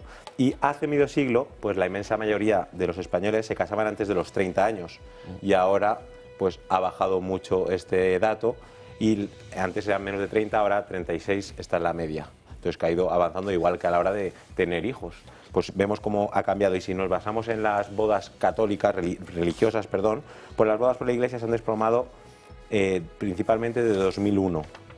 En el 77 se celebraron 271.000 bodas en España, ¿vale? Solo 978 de este dato que he dicho fueron por ritos no católicos. Y en el 2022 las bodas no religiosas de personas residentes en España fueron de 144.092, ¿vale? Pues aquí vemos que son 143.000 más que en el 75. Y no solo la confesión católica, pues más confesiones. En 2022, ¿vale? Solo fueron 34.532, que con datos del 75, desde que se tiene este informe, es un 83% menos. Es decir, cada vez los jóvenes se casan más tarde, muchos de ellos piensan que no se van a llegar a casar. También la tasa de natalidad ha variado mucho, ahora se retrasa mucho más. Y luego, menos de la mitad de las madres que tienen bebés son mujeres casadas. Entonces, que también ahora, por diferentes situaciones familiares que pueda tener uno, pues a lo mejor los niños se crían solo si la figura de un padre, solo con una madre o viceversa. Entonces estamos viendo que estos datos sobre los matrimonios y en definitiva son un poco la muestra de la sociedad que hoy tenemos. Está cambiando mucho. porque además el poliamor ha crecido muchísimo entre los menores en España, que ya no creen en que solo puedes estar con una persona. El poliamor no es, lo voy a explicar, no es tener relaciones con varias personas a la vez, es que a lo mejor de sentimiento con una o con dos o más personas. Entonces, que estos los jóvenes piensan que, no sé si piensan o no son capaces a lo mejor de tener una relación seria con una persona solamente, sino que necesitan también compartir sentimientos con más personas. Has abierto 25 melones en 15 segundos, ¿eh? El poliamor es, pues, las famosas triejas, por ejemplo, en vez de pareja, pues son parejas de varias personas. Entonces, supuestamente comparten sentimientos, todos son novios de novios, es una cosa extrañísima que yo... Igual la palabra poli sí, pero amor habría que matizarla. Sí, bueno, yo puedo entender las parejas abiertas. No sé cómo la llamaría, el poliamor es una cosa que... poliamor, de total forma, a mí el tema de que baje el número de matrimonio no me preocupa en exceso. A mí lo que me preocupa es que, bueno, la natalidad y que al final, bueno, que se tengan hijos en España, porque ya vemos que la pirámide poblacional en España pues se está invirtiendo y al final pues no, las pensiones tienen que pagar las ARC. A mí eso es lo que me preocupa de verdad. El otro día vi un meme que me hizo bastante gracia, que decía: mis abuelos tuvieron 6 hijos, mis padres tuvieron 3, yo tengo un gato y está esterilizado. De todos modos, la primera frase que has dicho es un poco superficial, ¿eh? O sea, dices, no me preocupa nada, que no, como has dicho, que no... El número de matrimonios. No te preocupe nada, pero dices, me preocupa lo otro. Es que te preocupa la consecuencia del número de matrimonios. Bueno, no tiene por qué. Se puede tener hijos sin estar casados, tampoco. Sí, pero el tema es el mismo. El tema es familia. Entonces, si consigues que baje el número de matrimonios, acabará bajando el número de hijos. Dices, ¿por qué? Pues por pura estadística se ve. No será causa-efecto, pero probablemente lo sea porque se ve. Bueno, o sea, últimamente hay muchas parejas la batalla es familiar. La batalla, que puede ser que no la de nadie, sino que la de solo el instinto humano, es familiar, es cargarse a la familia.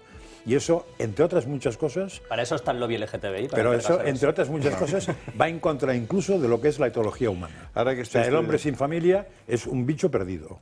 Puede ser ahora que estoy estudiando Hernán Cortés, porque tengo que participar en el concurso de los 50 españoles más importantes de la historia, yo he escogido Hernán Cortés, y en la conquista sobre México se cuenta que la población indígena descendió cuando llegaron los españoles, entre otras cosas porque se abolió la poligamia. Y entonces hubo menos hijos porque se abolió la poligamia. Luego la relación familia-aumento de natalidad no es lineal. Puede ser que en España eso es un dato, ¿eh? No, ya, pero puede ser que estemos hablando de España y en España haya poca poligamia, pero igual hay mucho. No, poca. En relación con la natalidad, yo también creo que tiene que ver con las dificultades de la juventud para independizarse en primer lugar. Empleo, vivienda, claro. Y después o sea, yo hablo con muchas personas jóvenes que lo que me dicen es que querrían tener hijos, pero no pueden.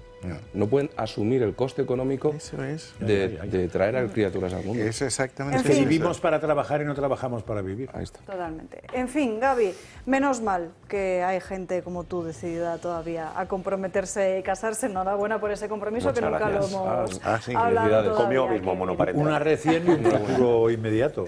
Bueno, recién, ya hace un año y pico, ¿eh? Hace un año y medio que te has casado, que has tomado la decisión. ¿Cómo, perdón? Hace un año y medio que has tomado la decisión de casarte. Hace menos. Ella hace un año y pico. No, ella ya lo sé, pero tú te acabas de comprometer. El 12 de octubre, el Día de la Hispanidad. El Día del Pilar, mira que la Hispanidad de todo.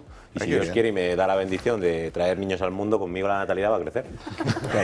Bueno. En fin, cambiamos ahora de asunto. Hablemos de la amnistía, porque en Moncloa, en el Partido Socialista, ya hay dudas. Hay dudas de que la ley de amnistía pueda salir adelante, no solo por cómo está planteada desde el punto de vista jurídico, sino también por todos esos cambios y negociaciones que hay que hacer con Waterloo y con Carles Puigdemont. De momento, ayer los fiscales del Tribunal Supremo, por una abrumadora mayoría, aseguraron que Carles Puigdemont tiene y debe ser imputado por terrorismo en la causa de Tsunami Democrático. Unanimidad para investigar a Puigdemont por terrorismo. Esta ha sido la decisión de los fiscales de sala del Tribunal Supremo, contraria a la que había decretado el fiscal Álvaro Redondo, quien en su segundo informe, tras un encuentro privado con el fiscal general Álvaro García Ortiz, concluía que el expresidente catalán no había cometido ese delito, el de terrorismo. En Moncloa esperan a que este último imponga su criterio. De acuerdo con los estatutos orgánicos del propio Ministerio Fiscal, la decisión definitiva, como saben, habrá de adoptarse por los órganos que establezca esta normativa, al igual que respetaremos la decisión final que adopte el Ministerio Fiscal y, por supuesto, los tribunales de nuestro país. Y un criterio que esperan sea contrario a la decisión de la amplísima mayoría del órgano fiscal del Alto Tribunal. 12 de los 15 fiscales aprecian delitos de terrorismo en el caso de Tsunami Democratic. 11 de ellos, además, consideran que sí que hay indicios suficientes para abrir una causa contra el expresidente catalán Carles Puigdemont, también contra el diputado de Esquerra, Rubén Wagensberg, huido ahora en Suiza. Según los fiscales, la sala de lo penal que preside el magistrado Manuel Marchena es además competente para investigar al fugado en Waterloo por la causa en la que le investiga el juez Manuel García Castellón, el caso Tsunami. Y mismo magistrado este último a quien Pedro Sánchez pretende entorpecer al abrirse a modificar la ley de enjuiciamiento criminal. Sus socios independentistas de Junts han rechazado sumarse a esta alternativa antes de admitir sus enmiendas de blindar la ley de amnistía con los delitos de terrorismo y de traición. En definitiva, que hay 4 magistrados y 13 fiscales de carrera que consideran que es imputable el delito de terrorismo a Carles Puigdemont. Al haber contradicciones, lo que se hace es la activación del artículo 24 del Estatuto, que deja en manos de la teniente fiscal del Tribunal Supremo, en manos de Ángeles Sánchez Conde, la última palabra. ¿Quién es Ángeles Sánchez Conde? Pues bien, es una de las personas de máxima confianza del fiscal general del Estado, de Álvaro García Ortiz, dentro del Ministerio Fiscal. Además de su número es 2 y va a tener toda la libertad para asumir el criterio mayoritario de esa Junta, o si lo estima así, el contrario. Sánchez Conde llegó a encabezar la Fiscalía del Tribunal Supremo en enero de 2022 por una elección de Dolores Delgado. ¿Se acuerdan todos ustedes quién fue Dolores Delgado? La entonces fiscal situó a una persona de su máxima confianza como máximo responsable en alto tribunal. Además, pertenecía a la Unión Progresista de Fiscales, una asociación de la que han salido destacadas figuras, ya no solo del ámbito cercano a Dolores Delgado, sino también a Álvaro García Ortiz, y además en la jefatura de la Fiscalía del Tribunal Constitucional, esta plaza la había ascendido en sus tiempos de fiscal general del Estado Cándido Conde Pumpido. Pero en el Gobierno no hay nerviosismo, a pesar de que los fiscales sean mayoría y digan esto, porque lo que recuerdan es que la última palabra la tiene precisamente la teniente fiscal del Supremo. Y evidentemente también, de acuerdo con los estatutos orgánicos del propio Ministerio Fiscal, la decisión definitiva, como saben, habrá de adoptarse por los órganos que establezca esta normativa y claramente nuestro respeto a los criterios jurídicos que hoy se han expuesto en esta Junta de Fiscales, al igual que respetaremos la decisión final que adopte el Ministerio Fiscal y, por supuesto, los tribunales de nuestro país. Mientras tanto, el fiscal general del Estado, Álvaro García Ortiz, ha concedido esta misma mañana una entrevista donde asegura que él no ha presionado a ningún fiscal, y quien diga que así lo hizo es que no conoce el funcionamiento de la Fiscalía ni tampoco la dignidad de los fiscales. ¿Resuenan hoy esas palabras del presidente del Gobierno, de Pedro Sánchez? ¿De quién depende la Fiscalía? Eso que va a ocurrir no ha ocurrido nunca. O sea, que tenga que dirimir la teniente fiscal no ha ocurrido nunca. Y si lo que ocurre es que dirime en contra de la mayoría de los fiscales, pues puede hacerlo legalmente, tampoco ha ocurrido nunca. Con lo cual estamos ante un sistema de innovación permanente muy interesante, como mínimo vergonzoso.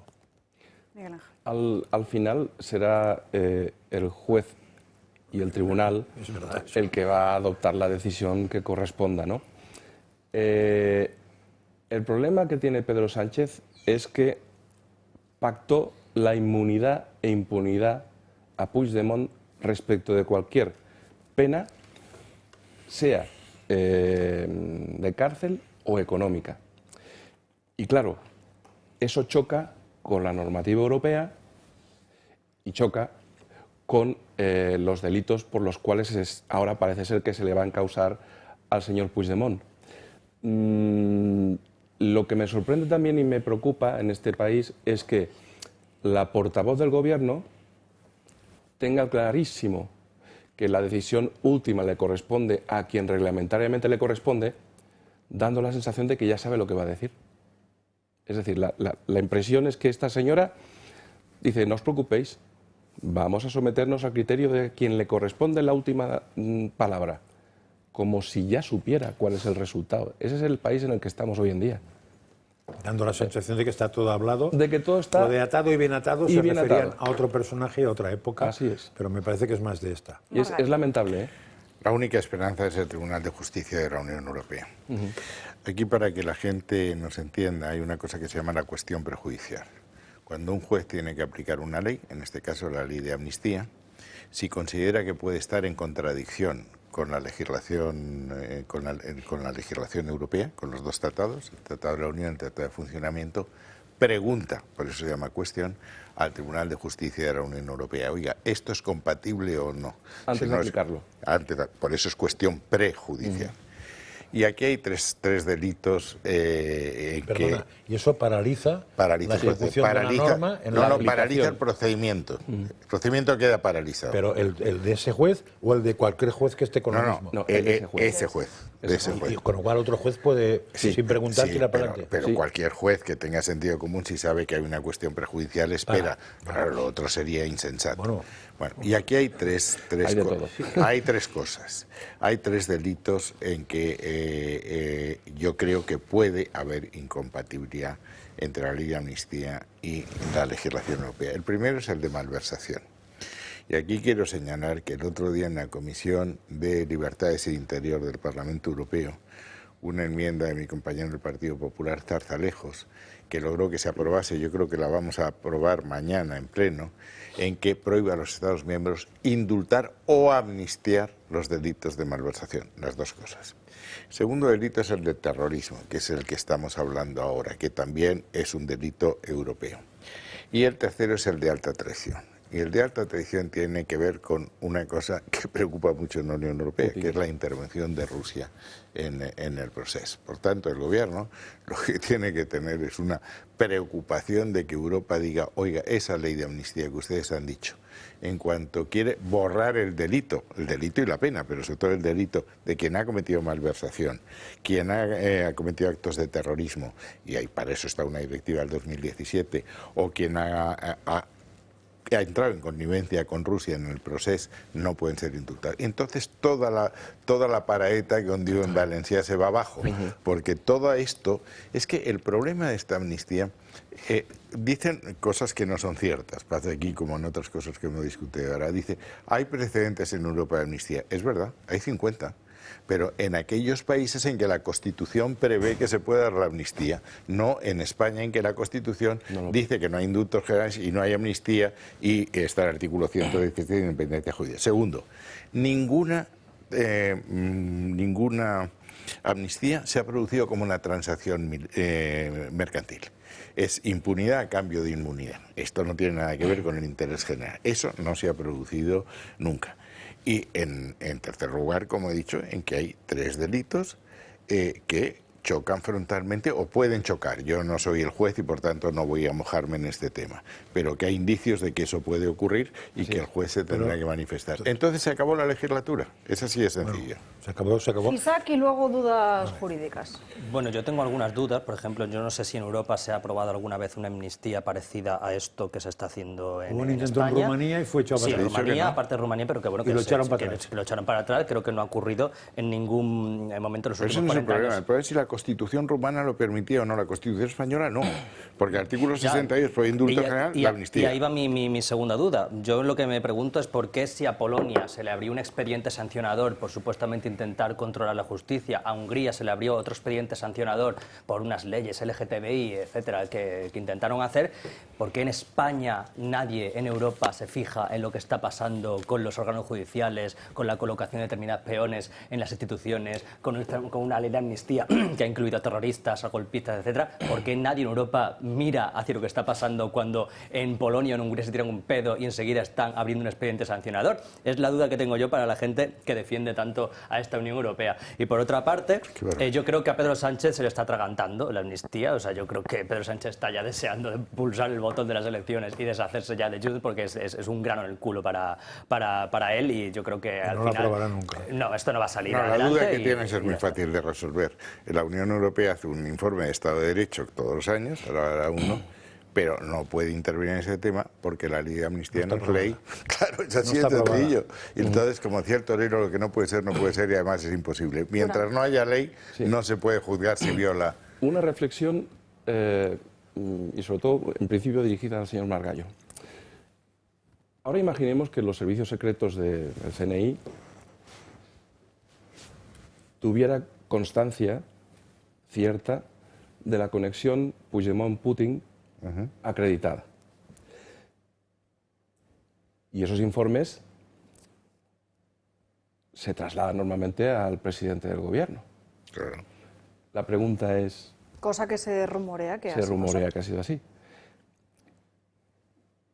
¿Hasta qué punto no participa quien quiera amnistiar a alguien que comete este tipo de delitos en ese delito?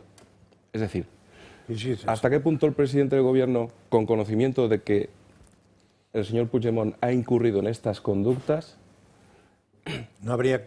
lo amnistía y eso... Tú eres abogado, eso se llama encubrimiento, claro, es un hecho delictivo. Sí, y cooperación con el... Claro, eso se llama encubrimiento, y el presidente del gobierno y la ministra de Defensa, de quien depende del CNI, estarían incurriendo en delito. Del mismo modo que, por ejemplo, se rumorea, es que lo ha dicho el presidente del gobierno, que quiere acortar los plazos de las instrucciones penales. Modificando la ley de enjuiciamiento. Pero es que esto no se le ocurre más que como consecuencia de la tramitación de una ley de amnistía. ¿Cómo se calificaría la conducta de un presidente o de su partido político cuando adopta una modificación de los plazos de instrucción en previsión de que no puedan traer a Puigdemont y no puedan acusarle por que ha transcurrido el plazo que aprueban ahora? Tienes otra más bestia, creo yo, que es cómo se califica a un señor que compra votos. Sí, claro. Y si resulta que en un ayuntamiento compras votos, te cae el pelo, y si resulta que compras 7 votos a cambio del dinero de los aquí presentes y de otros, no pasa nada. Pues es otra calificación que me gustaría saber. Claro, es que aquí lo que viendo conductas muy graves. Estamos en una desnaturalización absoluta de lo que es una democracia liberal. Aquí estamos en un proceso que es el que tuvo Mussolini, el que tuvo Hitler, o el que tuvo Orbán, o el que tuvo Maduro, que es destruir la democracia desde dentro utilizando las propias instituciones democráticas. Hoy el Parlamento está silenciado. El 70%... Meter a Orbán ahí es un poco de aquella manera, ¿eh? No, lo hemos metido en el Estado, si me dejaste... Pero lo hemos junto metido a Maduro, en la Unión junto a Hitler, Europea. Orbán... No, tampoco puedo comparar a Sánchez con Hitler. Es decir, lo que he dicho es lo que he dicho. Que las democracias liberales ahora ya no caen con los aviones encima del Palacio de la Moneda y con los tanques en Santiago de Chile, sino ganando las elecciones y desde dentro pervirtiendo la democracia. Es una labor de taxidermia, o sea, vaciar el animal, rellenarlo, coserlo, y tiene la misma apariencia, pero ya no es lo que es. Hoy, el 70% de las decisiones legislativas son decretos leyes, que la Constitución dice que es urgente necesidad. Solo un 14% de esos 70 se tramitan como proyectos de ley. Cuando tienen problemas de controles previos, Consejo de Estado, Consejo del Poder Judicial, Consejo Fiscal, van a la proposición de ley por grupos para saltarse esos trámites.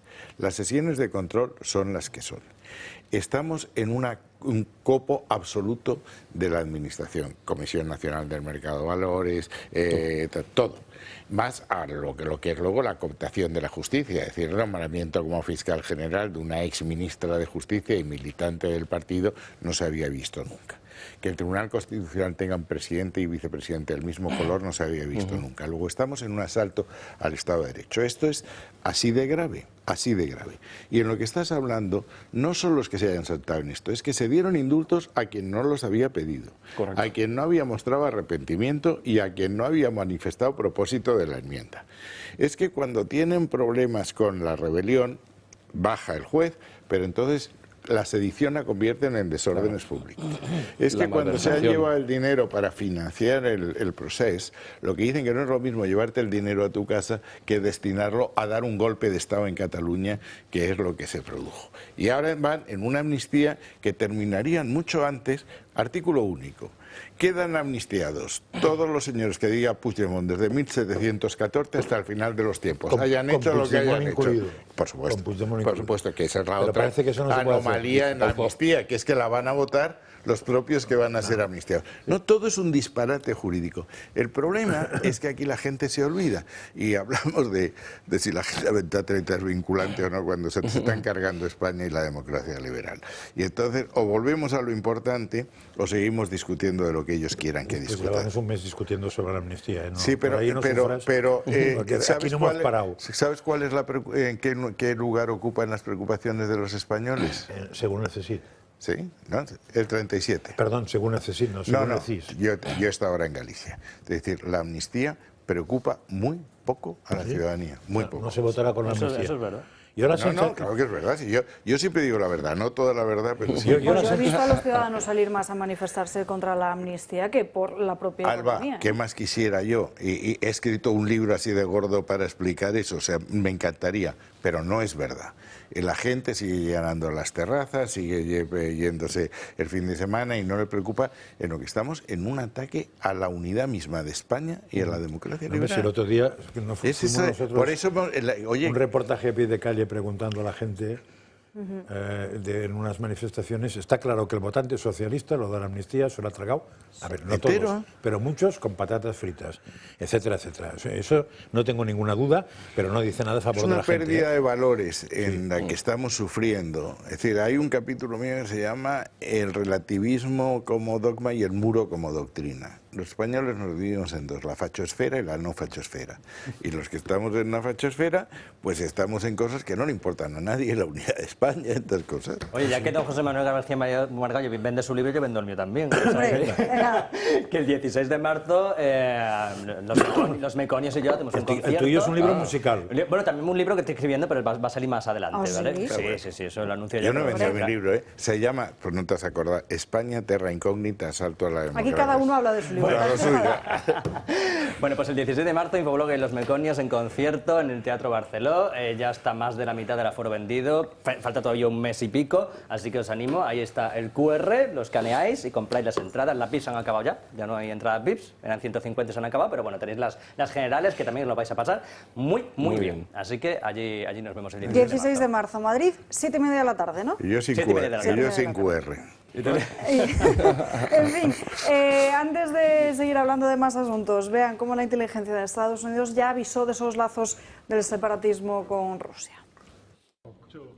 Un informe de los servicios de inteligencia norteamericanos alertó de la presencia de la mafia rusa en Cataluña mucho antes incluso del estallido del proceso. ABC, que hace unas semanas se hacía eco de la existencia de otra red de injerencia rusa en Barcelona, afirma la existencia de organizaciones criminales activas en Cataluña que han desarrollado su influencia en el ámbito de la política y también de los negocios. Es más, el documento habla incluso de vínculos entre la mafia rusa y miembros de Convergencia y Unión, desaparecida coalición liderada por Convergencia Democrática y misma formación en la que militaba Carles Puigdemont antes de convertirla en Junts. Una de las personas a las que apunta este informe de la seguridad de los Estados Unidos y que guarda relación con el fugado en Waterloo es él, Xavier Crespo, quien fuera alcalde de Llobregat de Mar y diputado en el Parlamento catalán, y en 2013 secretario de Seguridad durante el gobierno del expresidente Artur Mas. Crespo estuvo involucrado en una trama de lavado de dinero procedente de Rusia y en 2014 acusado de aceptar sobornos de un ciudadano ruso, jefe del crimen organizado en España. Pero el informe además habla también de que la misma Convergencia recibió dinero procedente del país a través de bancos catalanes y empresas ficticias. Ya sé quién es. Eduardo Mora, muy buenas tardes. Hola, muy buenas, ¿qué tal todos? Bueno, tenemos que recordar a nuestros espectadores que no es lo mismo oír que entender, porque la pérdida de audición por la edad, la presbiacusia, es la principal causa de pérdida auditiva.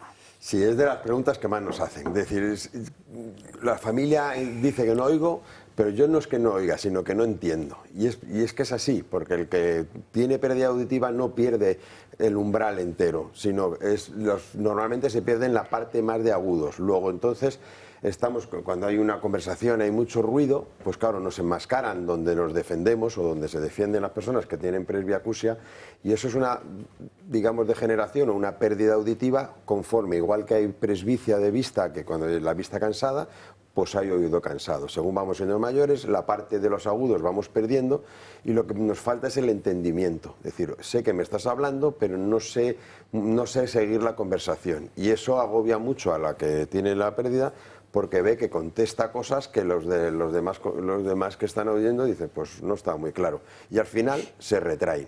Y si se retraen, empiezan un poco depresivos y todo el tema que otros días contaremos del deterioro cognitivo. O sea, que es un poquito una escala. Y hay solución, que es lo que siempre intentamos decir. O sea, los audífonos nuevos, que ya casi ni se llaman audífonos, porque son pequeñitos equipos electrónicos en el que nos dan ecualizan o, por no decir la palabra, o sea, regulan según la pérdida. O sea, que nosotros nos ponemos el audífono y cuando hay ruido no nos amplifican, por supuesto, el ruido, y sí que nos amplifican la parte de voz que nos falta para tener un grado de entendimiento mayor. Entonces, además, como lo decimos, es que lo podemos probar. Es decir, que estamos 30 días con el audífono puesto para que haya esa pequeña reeducación auditiva y el grado de satisfacción es mucho mayor que los equipos o los audífonos antiguos que nos limitaban mucho, subían tanto, digamos, el ruido como la voz, y entonces pues no estaba la gente a gusto. Cuanto más mayores, más hay que prestar atención, ¿no? Porque sí, a partir de los 70 aumenta. Aumenta, casi el 30% de la población mayor de 70 años tiene ya presbiacusia, o sea, porque ya digo, es un desgaste de esas células ciliadas que el sonido viene con ondas, nos da en esas células que lo mandan como neuroeléctrico, o sea, ya pasa a la parte neurológica y el cerebro interpreta el sonido. Bueno, pues en eso es donde interponemos en lo que es el audífono, que son cositas casi invisibles, en el que nos regula bien toda esa fase. Pues Eduardo, antes de despedirnos, todos los espectadores y socios del Club de Amigos que sepan que tienen un mes de prueba gratuita, 2 por 1 en audífonos y hasta 30 meses para pagarlo. Muchísimas gracias. Buenos días. Cambiamos ahora de asunto, aunque vamos a seguir hablando de política, porque atención a lo que sucedió ayer en el Senado, donde ETA sobrevoló la Cámara Alta, pero atención a esta especie de rifirrafe de cara a cara entre el ministro de Interior, Fernando Grande Marlaska, y Marimar Blanco. Señora senadora, señora Blanco, lo peor que se puede hacer a las víctimas y a la memoria de las víctimas es confundir hechos que no tienen relación con el terrorismo. Sabemos perfectamente lo que es terrorismo y lo que no es terrorismo.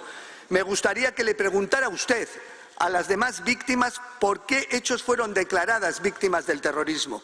Y usted misma entonces sabrá qué es terrorismo y qué no es terrorismo. ¿O es que ustedes les van a decir a las víctimas del terrorismo de este país, les van a decir a las víctimas del terrorismo de este país que todo es terrorismo? Sin comentarios, creo que es lo que sucede cuando a un político le escriben el discurso y luego no sabe muy bien qué decir desde el asiento del Senado. Yo, estando Isaac de Marlaska, prefiero que hable él porque lo tiene muy pillado. Bueno, ¿no? Terrorismo es cada vez que Marlaska abre la bocaza, esa que tiene llena de sarro. Eso es básicamente lo que está haciendo este señor desde hace 5 años, denigrar las instituciones, denigrar los cuerpos y fuerzas de seguridad del Estado y denigrar absolutamente todo lo que toca con esos ceses totalmente arbitrarios y ceses políticos también.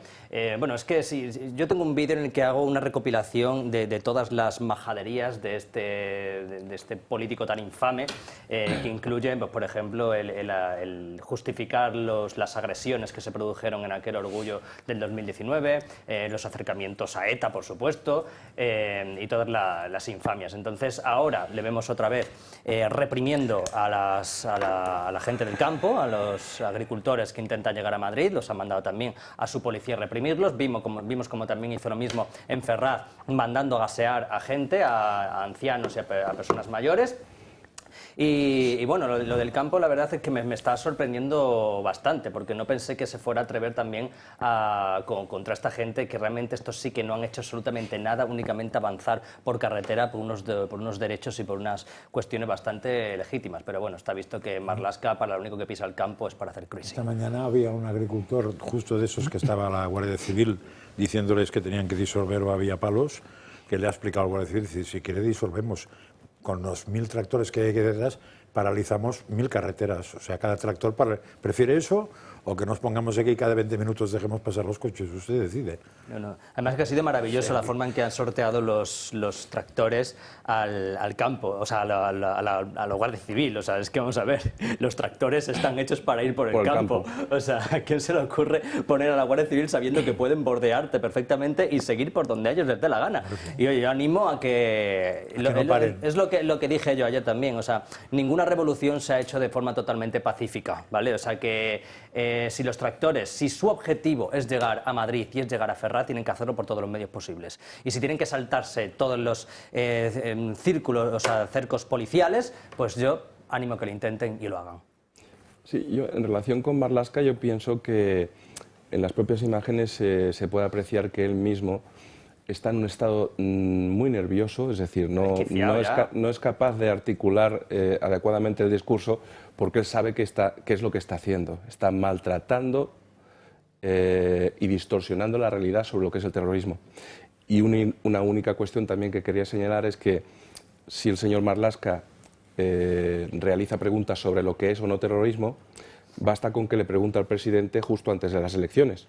Porque es que justo antes de las elecciones, para el señor presidente del gobierno, lo del Tsunami Democratic y lo que sucedió en el 2017 era terrorismo, es lo que decía. Quiero que nos vayamos rápidamente a Galicia porque nos está quedando muy poco tiempo en el programa, porque tenemos hoy una nueva encuesta. Como saben, Sondaxe elabora a partir de ahora diariamente sondeos para este periódico hasta el próximo lunes, que será el último día en el que se pueden publicar y difundir estas encuestas en base a la ley electoral, y a partir del lunes de la próxima semana habrá un sondeo demoscópico de lo que puede suceder el próximo 18 de febrero en esas elecciones. Según este sondeo, el panorama sería más o menos el mismo, con cambio de posiciones al Partido Popular y al Bloque Nacionalista Gallego. Bajaría el PP, en ese caso de Alfonso Rueda, hasta los 39 asientos, subiría el Bloque Nacionalista hasta los 22. Ningún representante del Partido Popular va a acudir al debate electoral que va a celebrar Televisión Española. Será un cara a cara finalmente entre los dos partidos de la izquierda, entre el Bloque Nacionalista Gallego y el Partido Socialista. El de GAT3, fíjense lo que decía ayer, el de GAT3 elaborado para Mediaset. Consideraba que, sin embargo, el Bloque Nacionalista de Ana Pontón tendría todavía más, 23 asientos en el Pazo do Hórreo, mientras tanto el Partido Socialista caería con Besteiro uno más. Y además en Coruña, fíjense en Galicia también, la ocupación. Cataluña es una de las comunidades autónomas más afectadas, por supuesto, pero en Galicia sucede lo mismo. Pero atención a la valentía de estos vecinos, de los vecinos de Monte Alto, en La Coruña, que estallaron y lograron echar a los ocupas de un narcopiso después de meses y meses, considerando que la situación ya era insostenible, sufriendo robos todos los días y la delincuencia propia del narcotráfico, la inseguridad de la zona. Bueno, yo las encuestas siempre hay que cogerlas con pinzas, pero creo que es un reflejo de lo que va a pasar. Sinceramente, yo creo que el Partido Popular también está bordeando ahí la mayoría absoluta, que cuidado, que todas las encuestas le dan 38, 39 y ya sabemos que en cuanto pierde un escaño pierde el gobierno. O sea, es que Vox yo no creo que tenga la suerte de entrar en el Parlamento, ojalá pueda entrar y por lo menos meter algo de presión en ese futuro gobierno PP-Vox que habría, pero yo creo que lo que se pinta es básicamente lo que pintan todas las encuestas, un PP con mayoría absoluta, por lo menos rozándola, y con el BNG y con el PSOE Sumar tampoco creo que tenga ninguna posibilidad de entrar. Y veremos democracia orensana, el alcalde de Orense inmerso presuntamente en diferentes causas de corrupción, que también hay algunos sondeos que dicen que podría entrar con un escaño. Lo sabremos el 18 de febrero. Nos tenemos que ir rápidamente a la última pausa de publicidad del día de hoy, pero no sin contarles todas las actividades para este mes del Club de Amigos, porque todavía están a tiempo de inscribirse en la presentación del libro de Alberto Gil Ibáñez, El Sacro Imperio Romano Hispánico, una mirada a nuestro pasado común para una nueva hispanidad. Interesante ensayo que explora la idea de que el imperio que sucedió al romano no fue el germánico, sino el Sacro Imperio Romano Hispánico. Será hoy miércoles, día 7, en una conferencia que puedan acudir tanto de forma presencial como online. Día 14, la próxima semana, se retoman los paseos por Madrid con un ameno recorrido por el Madrid de los Borbones, en el que se va a visitar, por ejemplo, el exterior del espectacular Palacio Real, la cercana Real Academia de Medicina, el Teatro Real o la Real Casa de Postas. El miércoles día 21, otra interesante visita, esta vez a la impresionante iglesia de las Salesas Reales o de Santa Bárbara. Espectacular ejemplo del estilo rococó que alberga las tumbas de su fundadora, Bárbara de Braganza, y de su esposo, el rey Fernando VI. Y hay todavía mucho más. El día 28, también miércoles, visita llena de sorpresas al Palacio de Buenavista, el actual cuartel general del Ejército, en plena plaza de Cibeles, cuyos orígenes se remontan al siglo XVI. Y terminamos el mes con la presencia del gran arquitecto Emilio Tuñón, autor del proyecto de la Galería de Colecciones Reales. No se pueden perder esta interesante conferencia, que también van a acudir de forma presencial como online desde su casa. Prevista, eso sí, para el jueves último de mes, el día 29 de febrero. Pausa para la publicidad y enseguida estamos de vuelta con Sandro Meco, a ver qué está haciendo Tucker por Moscú.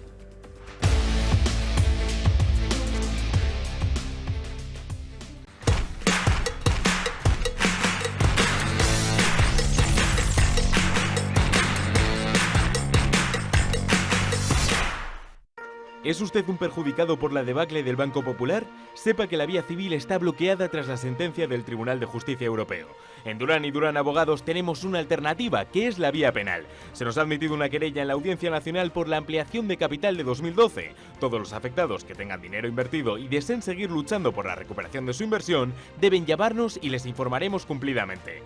Llámenos al teléfono gratuito 983 3020 y le ayudaremos. O entre en nuestra página web www.duranyduranabogados.com, que aún hay mucho partido por jugar. Pardo Stone Design es una empresa líder en manipulación de la piedra natural y cuenta con los sistemas operativos más avanzados del mercado y el conocimiento puramente artesanal. Aportan conceptos innovadores en el mundo de la decoración con piedra natural, realizando composiciones decorativas y proyectos de arquitectura e interiorismo. Pardo Stone Design. Descubra la artesanía en piedra y haga sus sueños realidad. Y si eres socio del Club de Amigos, tendrás un 5% de descuento. ¿Quieres reducir el gasto de refrigeración y calefacción de tu comunidad? Somos expertos en la gestión de subvenciones de eficiencia energética para comunidades de propietarios sin coste inicial. Gestiona tu subvención, es la mejor decisión para tu edificio. Llama ya al 911 45 47 77 y en Gestiona tu subvención te daremos un trato personalizado. Estimado lector, nos complace informarle de que nace el Club del Libro de Biblioteca Homo Legens, un espacio único en el que cada mes podrá escoger los 2 libros que usted desee de nuestro amplio catálogo. Para formar parte del Club de Libro de Biblioteca Homo Legens, ponemos a su alcance 2 tipos de suscripción. Por un exclusivo precio, llévese 24 libros al año, valorados en 500 euros, sin gastos de envío y muchas más ventajas. Puede darse de alta en homolegens.com o puede llamarnos al teléfono 910059942, escribirnos a clubdellibro@homolegens.com o enviarnos un WhatsApp al 608 02 8273. ¿A qué espera para ser parte del Club del Libro de Biblioteca Homo Legens?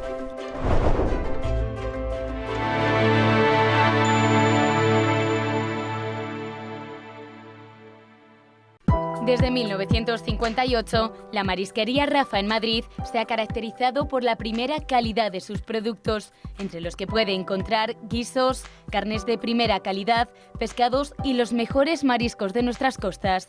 Todo elaborado a base de recetas tradicionales.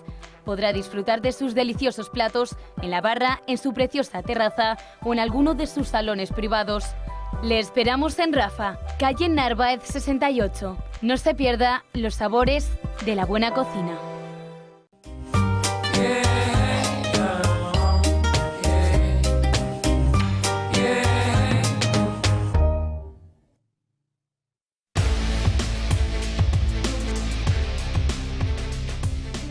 Ya estamos de vuelta en Dando Caña y tenemos ya con nosotros a Sandro Meco, de Dos Continentes, porque nos tiene que contar qué está haciendo Tucker en Moscú. Buenas tardes, Alba. Muy buenas tardes, Alba. Pues mira, cuando Tucker Carlson entrevistó a Donald Trump, parecía difícil que se consiguieran más visitas en Twitter. Y llegó Javier Milei. Y cuando se entrevistó a Javier Milei parecía que fuera difícil de hecho, que hubiera más visitas. ¿Y entonces qué ha ocurrido? Que ha llegado Vladimir Putin. La historia se cuenta por sí sola. Tenemos a un periodista estadounidense entrevistando al líder de Rusia en territorio ruso en este preciso momento cuando, por supuesto, se está desatando la guerra en Ucrania. Bien, la pregunta que debemos responder: ¿por qué Tucker Carlson ha decidido entrevistar al presidente de Rusia? Pues el propio Tucker es quien nos lo cuenta. Al mismo tiempo, mientras los políticos y los medios de comunicación han estado haciendo esto, promocionar a un líder extranjero como si fuera una marca de consumo, ni un solo periodista de Occidente se ha molestado en entrevistar al presidente del otro país involucrado en este conflicto, Vladimir Putin. La mayoría de los estadounidenses no tienen ni idea de por qué Putin ha invadido Ucrania o cuáles son sus objetivos ahora. Nunca han escuchado su voz. Eso es un error.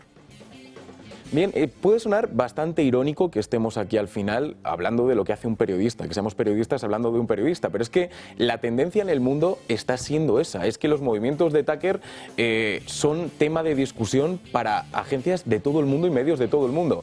Atentos porque primero vamos a irnos directamente a Estados Unidos, porque a la CNN no le ha hecho nada de gracia este anuncio de Tucker. Putin está tratando de cortejar a los republicanos MAGA en los Estados Unidos. De hecho, uno de los líderes de los republicanos MAGA está en Moscú esta noche. Es el hombre que ven aquí con el líder MAGA, Donald Trump, Tucker Carlson. Está en Moscú posiblemente para entrevistar a Putin y definitivamente como un famoso que apoya a Putin. Es un héroe. Ha sido el portavoz de Putin en Estados Unidos, alguien que ha mirado a otro lado ante las atrocidades cometidas por Putin porque estaban sucediendo muy lejos de aquí. Y mientras en Estados Unidos le dicen esto, y ojo que le han llamado también traidor, en Rusia es todo lo contrario. Ha tenido una cobertura de celebrity, de famoso absoluto, hasta el punto de seguir todos y cada uno de los pasos que está dando en Moscú. El periodista independiente Tucker Carlson ha viajado a Rusia desde Estados Unidos a través de Turquía, al aeropuerto de Nukovo. Vio el ballet de Espartaco en el Teatro Bolshoi. Comió en un buen restaurante. Dio una vuelta por la ciudad. Se subió al metro. Utilizó su smartphone, lo cargó con un cable USB y se conectó a un wifi rápido y gratuito. Bueno, eso para empezar asusta porque ha faltado que le den la contraseña. El seguimiento es absoluto. Y ahora quizá hay que contestar a esa pregunta que se ha ido gestionando en redes. ¿Es Tucker Carlson un periodista independiente o es un traidor? Reuters ha salido a la calle a preguntar, pero lo cierto es que han preguntado a los ciudadanos rusos. En mi opinión, es el periodista estadounidense más valiente y atrevido hoy en día. Según tengo entendido, ha venido aquí a Moscú y no sé si le dejarán volver a los Estados Unidos. Aprecio lo valiente que es expresando sus opiniones, a pesar de vivir en el país que ha cocinado este lío fascista, digámoslo así. Es un periodista objetivo que ha arrojado luz a los eventos globales. Incluso aunque su visión no sea bien recibida por los demócratas en Estados Unidos, especialmente los que apoyan a Joe Biden. He oído que ha venido a Rusia, así que bienvenido. Vale, sabemos poco de la entrevista, sabemos que va a durar alrededor de 2 horas, no sabemos cuándo se emitirá y tampoco sabemos nada de lo que va a decir Vladimir Putin. Sí ha hablado de Joe Biden para decir que no es él quien está gobernando Estados Unidos, pero es lo único que sabemos de una entrevista, pues que en cuanto tengamos daremos todos los detalles al respecto. Pero la clave y el morbo sobre todo es toda esta historia, el hecho de que haya un periodista estadounidense en este momento entrevistando a Putin, además por primera vez desde que comenzó la guerra en Ucrania. A ver, a mí me gusta mucho Tucker Carlson, yo soy muy seguidor de él, pero a mí esto que ha hecho, este tour de adulación que le han hecho antes de la entrevista, de se llevar al teatro, de si tal, me suena pues al típico que hacen para que luego hacer una entrevista masaje posterior, sinceramente. Yo no sé cómo será la entrevista, pero a mí me suena eso. Yo no creo que vaya a ser una entrevista en la que todos esperamos imparcial y objetiva, a pesar de que, repito, a mí me gusta mucho Tucker Carlson, pero a mí esto que he visto hace un momento, del tour que le han hecho por Rusia, no me gusta un pelo. Tucker Carlson no va a entrevistar a Mitterrand, supongo, ¿no? No. De momento... Lo digo por lo de Joe Biden ayer, ¿no? No, ostras. No, muy bestia, que se confundió con Emmanuel Macron, para quienes no hayan visto ese recurso. Francia con Alemania y Mitterrand con Macron, que me parece que lleva unos años muerto y enterrado. Sí. Pobre Mitterrand. Sí, no, parece que no va a entrevistar efectivamente. Quería aprovechar para meter yo. Pero bueno, que también está bien que se contrarreste un poco la promoción excesiva de un Zelensky que al final, lo que decíamos, que se ha convertido como una especie de producto y bueno, que no hay otra parte que se pueda ver en Occidente. Entonces, pues bueno, oye, habrá que verla también. Lo que ha dicho al principio parece muy razonable. Ningún periodista ha entrevistado a Putin desde hace años.